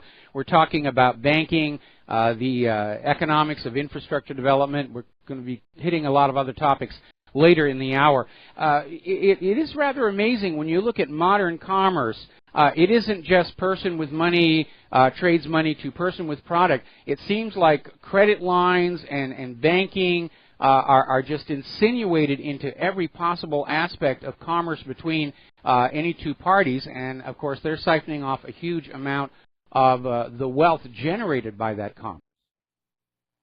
Mm-hmm. And I think we're at to change the subject. I think we're at a cusp where that's all going to change, because with the development of these new financial technologies, blockchain specifically, you can make loans for free. You can do transactions for free. I mean, we don't really need those middlemen anymore. That's what I'm just now writing about, a banking revolution where we can be our own bankers. Once you understand that banks create the money they lend, then we could basically be creating our own money. Well, this is a pretty complicated subject, but anyway, using smart contracts, which are baked right into the blockchain. So I think banks may be losing their hold, but I agree that up till now, there was German research showing that 40% of the cost of everything, on average, is interest. Even though you think, well, I didn't borrow anything to buy that, but to make the product all along the chain of production, all these little producers pay on credit. They pay their workers before they have a product to sell. So they have all these costs. So they have a credit line, and then they borrow that money, and then they have to pay it back like 90 days net after the product sells. So you have all these little producers adding their interest onto the ultimate price tag. Boy, I didn't even realize it was that high. 40%. That is astounding. Yeah. So that and you can see that where we've got this we've got basically two economies growing. I mean, there is a theory that there's a debt virus theory that the problem with the system is that all money is created at interest, and the interest isn't created in the original loan, and mathematically this is not sustainable. And I actually subscribe to that theory, but I get all kinds of pushback from people who say, well, you're not taking into account the velocity of money, that it's paid back monthly, and if the lender pays the money back into the market, he hires the borrowers to scrub his floors. It can work out mathematically. That's true. But the banks don't hire people to scrub their floors. I mean, that's what we're talking about in public banking, where you would put all the money back into the economy for the benefit of the people. But the way it is now, the lenders save the money and reinvest it. So it's just this huge parasitic system, financialized system, where they're gambling with the money. I mean, it grows and grows and grows exponentially on the financialized side. And on the physical side, where productivity happens, it can only grow linearly. I mean, that's the nature of nature. That's the nature of the physical world. True. That you can only build things one at a time. So it's a mathematical impossibility, and you can see that now that's what's clearly happening, because there's such a great divide now between the rich and the poor, where the upper, handful of families owns as much as half the world. Everybody else, yeah. Well, I mean, it all really comes down to the fact that when you have a bank that is literally inventing money out of thin air, the instant they loan that first pretty printed piece of paper into circulation, more money is owed to that bank than actually exists. And that is really the root cause of why the debt continues to get out of control, why no matter how hard you work or how much you sacrifice, the debt can never be repaid. We're seeing that happen now in Greece. We're seeing it. We saw it happen in Cyprus. It's starting to happen all over the world. Simply because, as you say, the productivity is linear, and the more and more people are struggling with these bank-created debts, they have less and less with which to power the commerce. And we're seeing it with the harm to the retail sector of our economy. Prior to the 2008 mortgage-backed security fraud meltdown, roughly 60% of the U.S. economy was consumer spending. And that has now evaporated, and we're seeing iconic American retailers start to close their doors.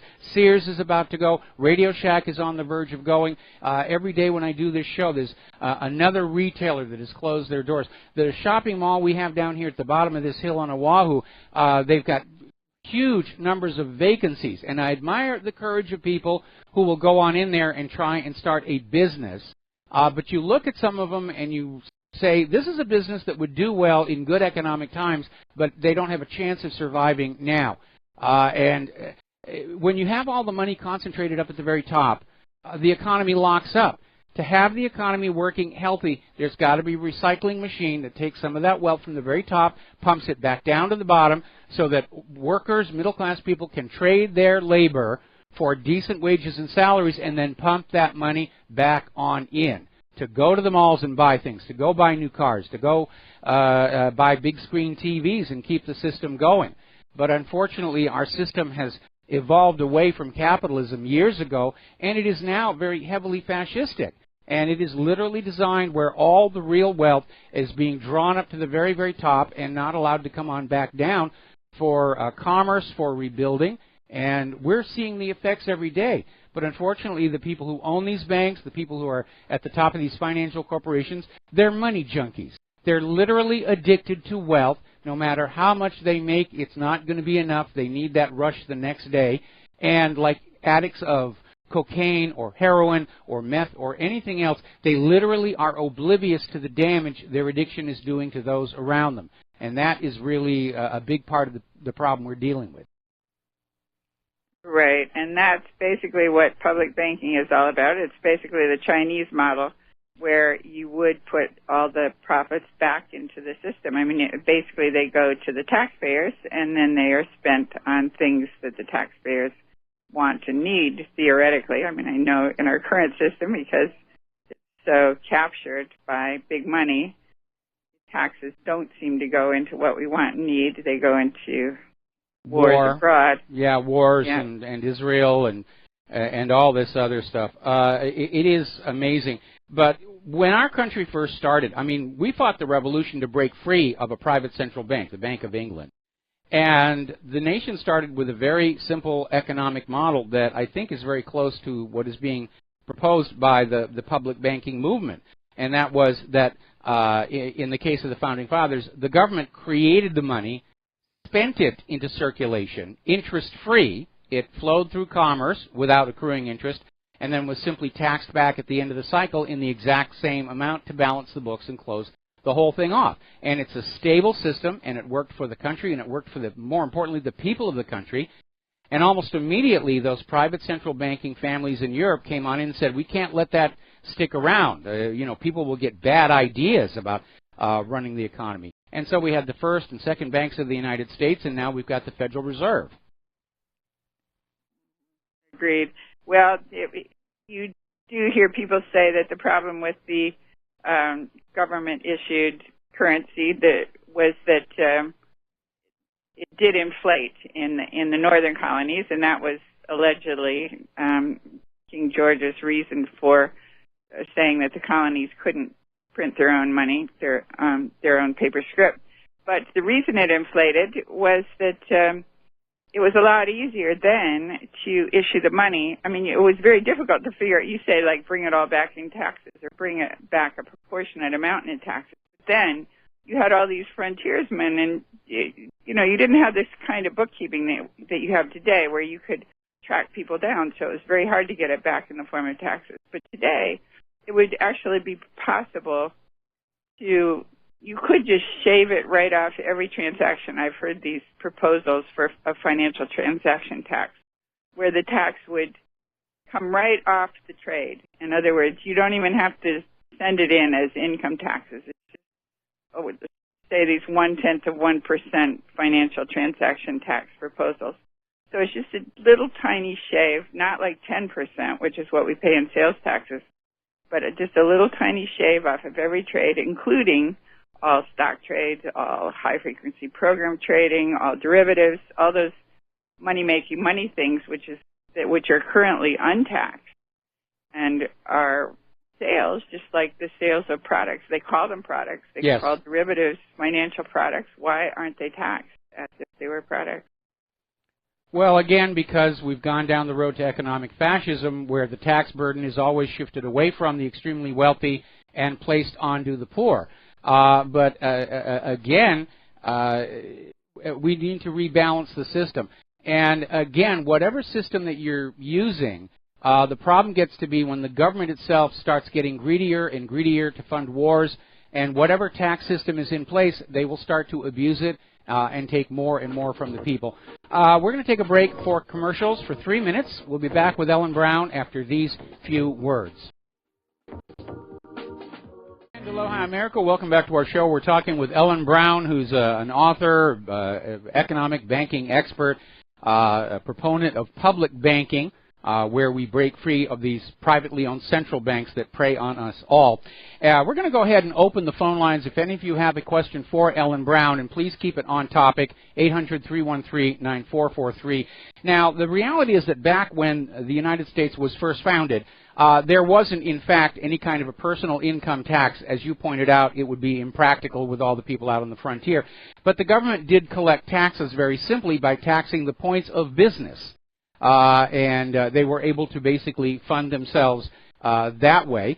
But again, there was no restriction on inflation because it was all printed money. And one of the reasons when the colonies won the revolution and they set up the United States, they wanted a currency system that was based on a commodity of known recognized value. And that's why our monetary system was originally based on physical metals. Those coins they were putting on out, the coins weren't the money. The metal in the coin was the money, and there was some additional metal for durability and strength. And the paper notes were not money. They were merely claim checks for the coins so that you wouldn't get weighted down with too many of them. Sadly, we have lost that system, and it is all fairy tale money now. And modern banking is not a science. It's run like a religion. It's a bunch of arbitrary rules created by the bankers for you to believe in that bring great benefit to them. So getting us on back to the present day, it does seem like the system is spiraling out of control right now, that they can't get it back into some kind of a balance. And we're hearing all of these financial experts saying there's got to be some kind of a major correction, event, crash coming on. We know right now that the Federal Reserve is literally creating more fairy tale money to basically pour into the Wall Street to try and keep things looking good. But anybody walking along the streets of our country, looking at the retail vacancies, the cracked pavement, the homeless problem, they understand something has really gone wrong with our economy here, and we do need to address it. And we may be coming up on such a significant economic upheaval that it will see the end of enslavement to private central banks and the rise of public banking, or possibly a more responsible, balanced form of banking that really serves the nation rather than acts as another privatized for-profit venture for the money addicts. Yeah, agreed. And actually, banking is one place where you actually could have a public-private arrangement, as in North Dakota, where the Bank of North Dakota basically serves as the central bank for the state. And then they partner with the local banks, which are private, and the local banks go out and find the customers, negotiate the deal, but the Bank of North Dakota comes in and buys down the loan, participates in the loan, helps with capitalization, helps with liquidity, and allows these local banks to take on loans that they couldn't otherwise take on. Okay, so we actually have a caller on the line who wants to talk about the Bank of North Dakota. Rick in Arizona, are you there? Rick in Arizona. The Bank of North Dakota was basically a farmer rebellion. That's how it started. But don't you still have the same problem? Unless you get rid of the Federal Reserve note, I mean, as soon as the stuff starts to catch fire, they're going to crush it. I mean, the Bank of North Dakota is unique, but just see what happens when you try to start another public bank. It's going to create a lot. They're going to start coming out against it, don't you think? Right now, yes. But we have a number of movements going, and first of all, states are realizing that they're getting screwed. Like California is the 6th largest economy in the world, and it pays a lot more to Washington than Washington pays back to us. We really should be our own country, but at the very least we should have our own bank. And once they get it, once legislators get it, that this is a way out of their debt problems, then they do get more adventurous. So we have a number of legislators now who are backing this idea. Kind of have to get all your ducks in a row, before you go out there and play your hand. But I'm hopeful. I think the governor, the lead candidate for governor in New Jersey is making a state bank the basis of his platform. Ellen, I'm going to have to put you on a pause here. We got to take another commercial break. They're kind of oddly spaced in the show. Rick, stay on the line. We're going to come on back with Rick and Ellen after these few words. And aloha, America. Welcome back to the show. We're talking with Ellen Brown, and we're also talking with Rick in Arizona about the Bank of North Dakota, which is a very good example of how you can have a bank that actually works to support the state and the people rather than simply make the bank owners very, very rich. And before I turn the microphone back on over to you, yes, you're going to see a lot of opposition from the private central banks to anything that appears to cut into their power and authority. If you've ever read my article, All Wars Are Bankers' Wars, there's a very long history of these private central banks interfering in the affairs of nation-states to an often violent degree in order to preserve their control over the economy and their profits.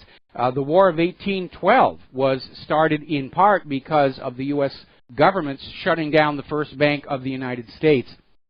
So we know that one of the possible motives for the assassination of John F. Kennedy was his creation of the United States note, which was an interest-free currency put into circulation, and that cut into the profits of the Federal Reserve. And then Kennedy was assassinated, the United States notes were taken out of circulation, and John J. McCloy, president of the Chase Manhattan Bank and president of the World Bank, was installed on the Warren Commission. And I don't care how good a banker he is, he was not qualified to investigate the murder of the president.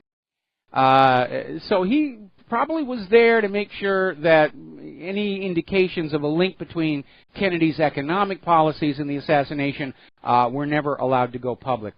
So, Ellen, obviously you seem to think the Bank of North Dakota is a really good way to go and that we should all follow that pattern. Yes, well, I agree it's going to be difficult to get these banks set up, but I think if New Jersey prevails, for example, everybody else will follow when they see how well that model works. I mean, already it's because we have the Bank of North Dakota that we even have a movement going, because we have one model that's working actually brilliantly well. There was an article in 2014 in the Wall Street Journal that said the Bank of North Dakota was more profitable than J.P. Morgan Chase. But that article attributed it to oil, but we've had an oil bust for the last over 2 years, and North Dakota itself was really struggling, but the Bank of North Dakota every year has reported record profits greater than for the last 15 years. So they're just going like gangbusters. I mean, it's just a really good model. It's just a very efficient model. They have very low costs. They don't pay bonuses, fees, or commissions. They don't have private shareholders sucking out the profits. They don't actually have to have a lot of branches or tellers or ATMs because they're basically a banker's bank. You could have two guys sitting in an office and shuffling numbers around on a computer screen and just making things work. In other words, taking in the deposits of state. That's the model, that by law all of the state's revenues are deposited in the Bank of North Dakota, and then they are able to make loans like all banks do, but they're not actually lending their deposits. So they're actually leveraging their capital, and by now they've built up a very nice capital base. So they can basically make loans for whatever the state needs and do it at half price because the interest goes back to the state. So they're making low interest loans to local cities, and even the low amount of interest goes back to the state. So it's a win-win-win for the people. It certainly does. We've been hearing about the Bank of North Dakota for a while. Rick, do you have anything else to say here? Because we've got a caller on the line who may have to leave, and I'd like to switch over. I just want to say, just keep your eyes on North Dakota and see how badly beat up on it. You know, there's international finance out there that would like to crush the state because of this bank, so just keep your eyes peeled on it. Thanks for the call. All right, thank you very much for the call. And obviously, as New Jersey moves to try and implement the same system, I imagine we'll see a big political stink raised about that. Peter in Dallas, aloha, welcome to the show. Do you have a question for Ellen Brown? Hi, Michael. Hey, I think the first time I called into you, I asked you to get Ellen Brown on the radio, and I was so pleased to hear her speaking when I turned you on today. Well, here she is. Thank you. Hey, I probably have a stupid question. I just can't figure out why it wouldn't work. I understand about the banking cycle. I've read your book, Ellen, and I get it.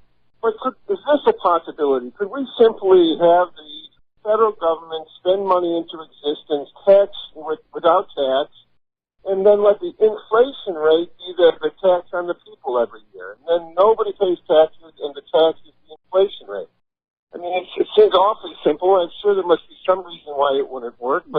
Because then you'd wind up in Zimbabwe territory where everybody's carrying around paper notes saying $100 trillion, and they would be seen as virtually worthless. The federal government. The problem is you can't. Now. The problem is that wages are sticky. You can't really get wages to come up the same rate that you inflate. That you put money out there. So you're going to have a lot of people that just can't afford things. So then demand falls off, and it's a drain on the economy. It slows things. I'm saying no one tax. The only tax that they would experience would be the inflation rate. No. You got to listen to what Ellen's saying. You've got to listen to what Ellen is saying because you've got to pay for your products with the same wages. So if things go up, if your rent goes up and you don't have the money in your wages, then you're not going to be able to pay your rent.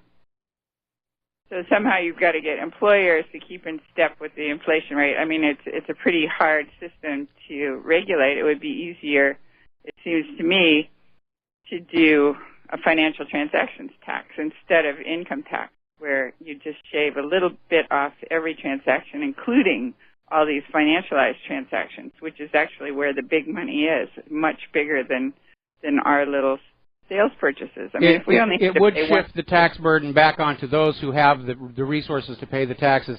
Peter, we're going to let you go here real quick, and before you take the next phone call, all right, bye-bye. Nice talking to you. Thanks for calling. Before we, let's go on to the next caller anyway. Jeff in Idaho, aloha. Do you have a question for Ellen Brown? Hi, Ellen. I was helping when Ron Paul was around in 2008, and this is a question in regard to Joan Beyond with her when central banks rule the world. Your work, the British East India Company, the Dutch East India Company that have been doing the bankers' wars that Mike talked about for the past 350 years. Would a county model of the three with the county sheriffs work better than trying to whack a whole state like New Jersey at once?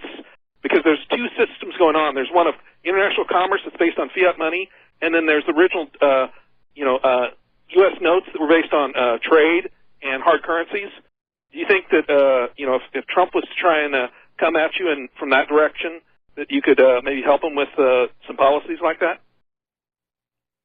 I'm not quite sure I understand your question, but I agree that local is a good place to start. I mean, we have a lot of movements for cities to set up their own banks. The problem is you've got to have enough money in your city for deposits and capital to capitalize this bank. But cities are where you can reach your government, and have an influence, where it seems to me we really don't have any control over what goes on in Congress. But I didn't understand what you meant about influencing Trump. Using national notes, there's people that are working on getting back the original bankruptcy from the 33. Like the Rings of Power and your story in the Web of Debt about the Wizard of Oz, explaining that it's a banker allegory on different things. Right. It was very touching on how you put that together. But there's a lady in Alaska, Anna von Reitz, that is basically trying to get all of the stolen funds from the bankruptcies in 33 back in the hands of the people that would be at a community level. And that's that would be the touchstone point to basically bring this forward. Well, I hadn't looked at that, but that's interesting. Yeah, her website is Anna Von Reitz, ANNAVONRETIZ.com, and paulstrammer.net has her postings daily. All right, well, we'll take a look at that. We'll definitely take a look. And thanks, guys. All right, Jeff, we're going to let you go. We're going to close the phone lines now because I'm sure Ellen has a lot more to say. We did get a question by email, though, and this is a good one. I get asked this all the time. What is the difference between a regular bank and a credit union? A credit union actually does lend its depositors money, so it doesn't do the same kind of leveraging that a depository bank does. And the credit unions are circumscribed by regulations. There was an actual effort to suppress the credit unions and that whole model. But it's a very good model in the sense that the credit union is owned by the customers, and so the profits basically go back to the customers. The difference between that and a public bank would be that a public bank is owned by the government. And the reason we want the government, like particularly your local government, to own the bank is that we want to be able to leverage our own money for our own communities rather than sending our deposits off to Wall Street where they earn whatever, some minuscule interest rate on the deposits, and then Wall Street lends the money back to us at a much higher rate or does bond issues that are circumscribed by these interest rate swaps and so forth that wind up costing a fortune for local governments. I mean, we've gotten scammed many times by Wall Street. In fact, Wall Street they're known crooks. Yes. So we have this movement now to divest from Wall Street. But the question is, if you pull your money out of there, where do you put it? Because governments have way more money than a credit union could handle, or even local banks really don't want government money because they have to collateralize it at 110%, which means they have to put up actually more money as collateral than they get in deposits. So it doesn't really do them any good. Well, we're getting on back to the topic of inflation.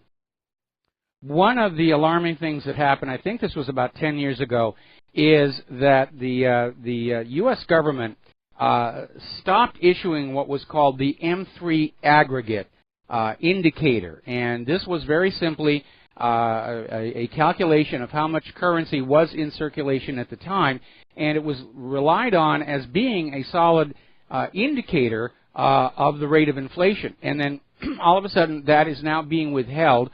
We know that the U.S. government's calculation for inflation is suspect because it does not include food and fuel, which are the two areas where inflation tends to show up first. So one of the problems I think we're all dealing with is that we can't rely on the information we are actually getting from the government about the state of the economy. We know the unemployment figure is an absolute joke. They're saying it's down 4 or 5% unemployment. Well, that's only the number of people who lost their jobs in the last couple of weeks. And behind them are more than 90 million legal American citizens willing and able to work who have not been able to find a job for months, if not years. And they're simply being treated like they don't exist anymore, because if they were being calculated in, the official unemployment rate would be above what it was during the Depression of the 1930s. And so it's kind of hard to figure out what's going on. But again, it's getting back to the point I made at the beginning. We're seeing all of these financial experts who are out there saying, the system is on the edge of breaking. I have another question from you from the email. No, I'm sorry, that was the same question. Disregard that. So, Ellen, getting on back to infrastructure, one of the alarming things that we have been seeing happen is a cycle where a government, local, national, will use taxpayer money to build some piece of infrastructure. Then there is a hue and cry for it to be privatized, where it is being sold into possession of a corporation, sometimes foreign-owned. They put toll booths on it, and it almost seems like that is another form of scam, because since the taxpayers paid for it, it's the taxpayers' property. Should the government really have the ability to simply take something that the taxpayers paid for and turn it over to private ownership? But we're seeing this happen in Greece right now. We're part of this strangulation program coming down from the IMF in Brussels, is that Greece is being told they have to start privatizing more and more of Greek national assets. And I don't know where the end of that is going to be. Maybe the Parthenon is going to be a new decoration in front of a casino in Las Vegas or something, like they did with the bridge from London. But it almost seems like the end goal of all of this private central banking manipulation isn't to have all the money, because they know it's just made-up fairy tale money, but to actually take the real assets of the world and put them all in their pockets. It almost sounds like a return to feudalism, where instead of the people owning the land owns the people, and we're all just the serfs of the few ultra-rich lords and ladies. And it almost seems like civilization is going backward at this point. I agree. Feudalism is the goal. Do you remember Aaron Russo's movie where he said he had been befriended by a Rockefeller? It was Nick Rockefeller. Yes, I remember. Who thought he could bring Aaron Russo into the inner circle, and so he was divulging all these secrets. But Aaron Russo didn't agree to join. But he said, "Why do you care? Why do you want all this? You've already got all the more money than you could spend. What's the goal here?" And Nick Rockefeller said, "Well, the goal is we'll chip everybody, and then ultimately we'll chip everybody, and then we'll have, if they don't obey, then we just turn off their chip, or turn off the money in their chip." But then I know Catherine Austin Fitts thinks that the chip is about more than money. It's about mind control. Or once you've got this chip in you, then it's like becoming a robot, essentially. I'm getting into all this UFO stuff lately, but the original civilization was Sumer. That was the first language, the first everything practically was in Sumer, and it just appeared suddenly. I think it was 3,000 years ago right there basically in Iraq. Hey, they invented beer. They invented what? Beer. Right. Civilization part, excellent. And there were two gods. There was Enlil and Enki, and Enlil just wanted a worker. They genetically manipulated us, and Enlil just wanted a worker race, like a race of cattle. So basically robots. He wanted no feelings, no awareness of right and wrong. All right, Ellen, on this topic, we're going to have to agree to disagree. And I really, for this last segment that we have coming up, let's get back to banking and economics, okay? So we're going to take another break. Okay, well, I just say one thing. I mean, the whole goal was basically transhumanism to turn us into robots. That part I understand. All right, we'll be right back. And aloha, America. Welcome back to the show. Last segment of our program. We're talking with Ellen Brown. And Ellen, I'm going to address your other topic here really, really quickly. Humans have existed pretty much in our present form for 500,000 years. We only have historical records going back a few thousand years, and it keeps pushing backward. But we really don't have any idea of how human civilization has evolved in the past and then been eradicated. For example, we don't know what human civilizations may have existed before the ice ages, and the glaciers would have simply ground it all away. Göbekli Tepe is estimated to date back 11,000 years ago, and so this idea that the Sumer just popped up out of absolutely nothing. They used to say the same thing about Egypt as well. Now they're finding out there were antecedents as well. So let's put away the flying saucers for a little bit. We have about 4 minutes left. Is there anything you want to share with our listeners? Okay, well, I'll just say the only thing that prompted me to look into that is this whole deep state thing. I mean, it just certainly looks like our new president just got captured by the deep state. He sure did. I am so disappointed. The strings. Yeah, and they've been pulling the strings for, you could argue, for 300 years, which would go back to the Bank of England. That's it. It's the people with the money. The people with the money. We used to have laws in this country limiting political contributions to candidates to keep them subservient to the people, and over time those laws have been whittled away, especially that Citizens United decision. And so Donald Trump isn't listening to Ellen Brown or Michael Rivero. He's listening to Sheldon Adelson. He's listening to Goldman Sachs. And that, unfortunately, does put us back on the verge of a new feudalism.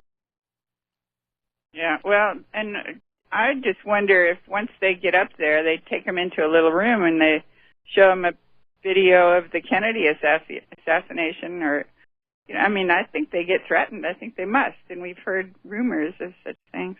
Yeah, well, it's obvious he did get corralled, and I think the lesson coming out of the last election is it almost really doesn't matter who gets voted into the White House. They're just a figurehead. The agenda for the deep state just continues on. More wars, more economic hardship, more deterioration. Of course, my political agenda last year during the campaign was more about not letting Hillary in there than so much supporting Trump. And had Bernie Sanders not had the nomination stolen for him, I probably would have supported Bernie Sanders as well. But I think more and more Americans are realizing that we have lost control of the government. It's under the control of the wealthiest families of this country. Some of those families acquired their wealth through very nefarious means in association with the CIA. But it feels to me like our country is on the verge of a Soviet-style collapse, and that might actually be the best possible outcome for the situation that we're in. It would certainly open the doors for the public banking movement as we rebuild the nation and say no more privately owned central banks, because they're tools of enslavement. They are not there to serve the people and the nation. They are there to make their owners rich on the backs of everybody else. So, well, and my hope is that when they realize there's no, I mean, the reason I keep writing and hoping to get some ideas out there is that you really could fix all this quite simply if you just, you know, take the blinders off and issue the money and pull it back. Issue it first and then pull it back. Yeah, but the private bankers don't want that. They want the system they have now where everybody pays them a piece of the action for all commerce. Ellen, got to let you go. It's the end of the show. Thank you very much for spending time with us today. We're going to be heading on out of here, and we're going to get something useful done with the rest of the day. Please take what you learn here, share it with everyone that you know. We will be back tomorrow here on Republic Broadcasting. Aloha, America.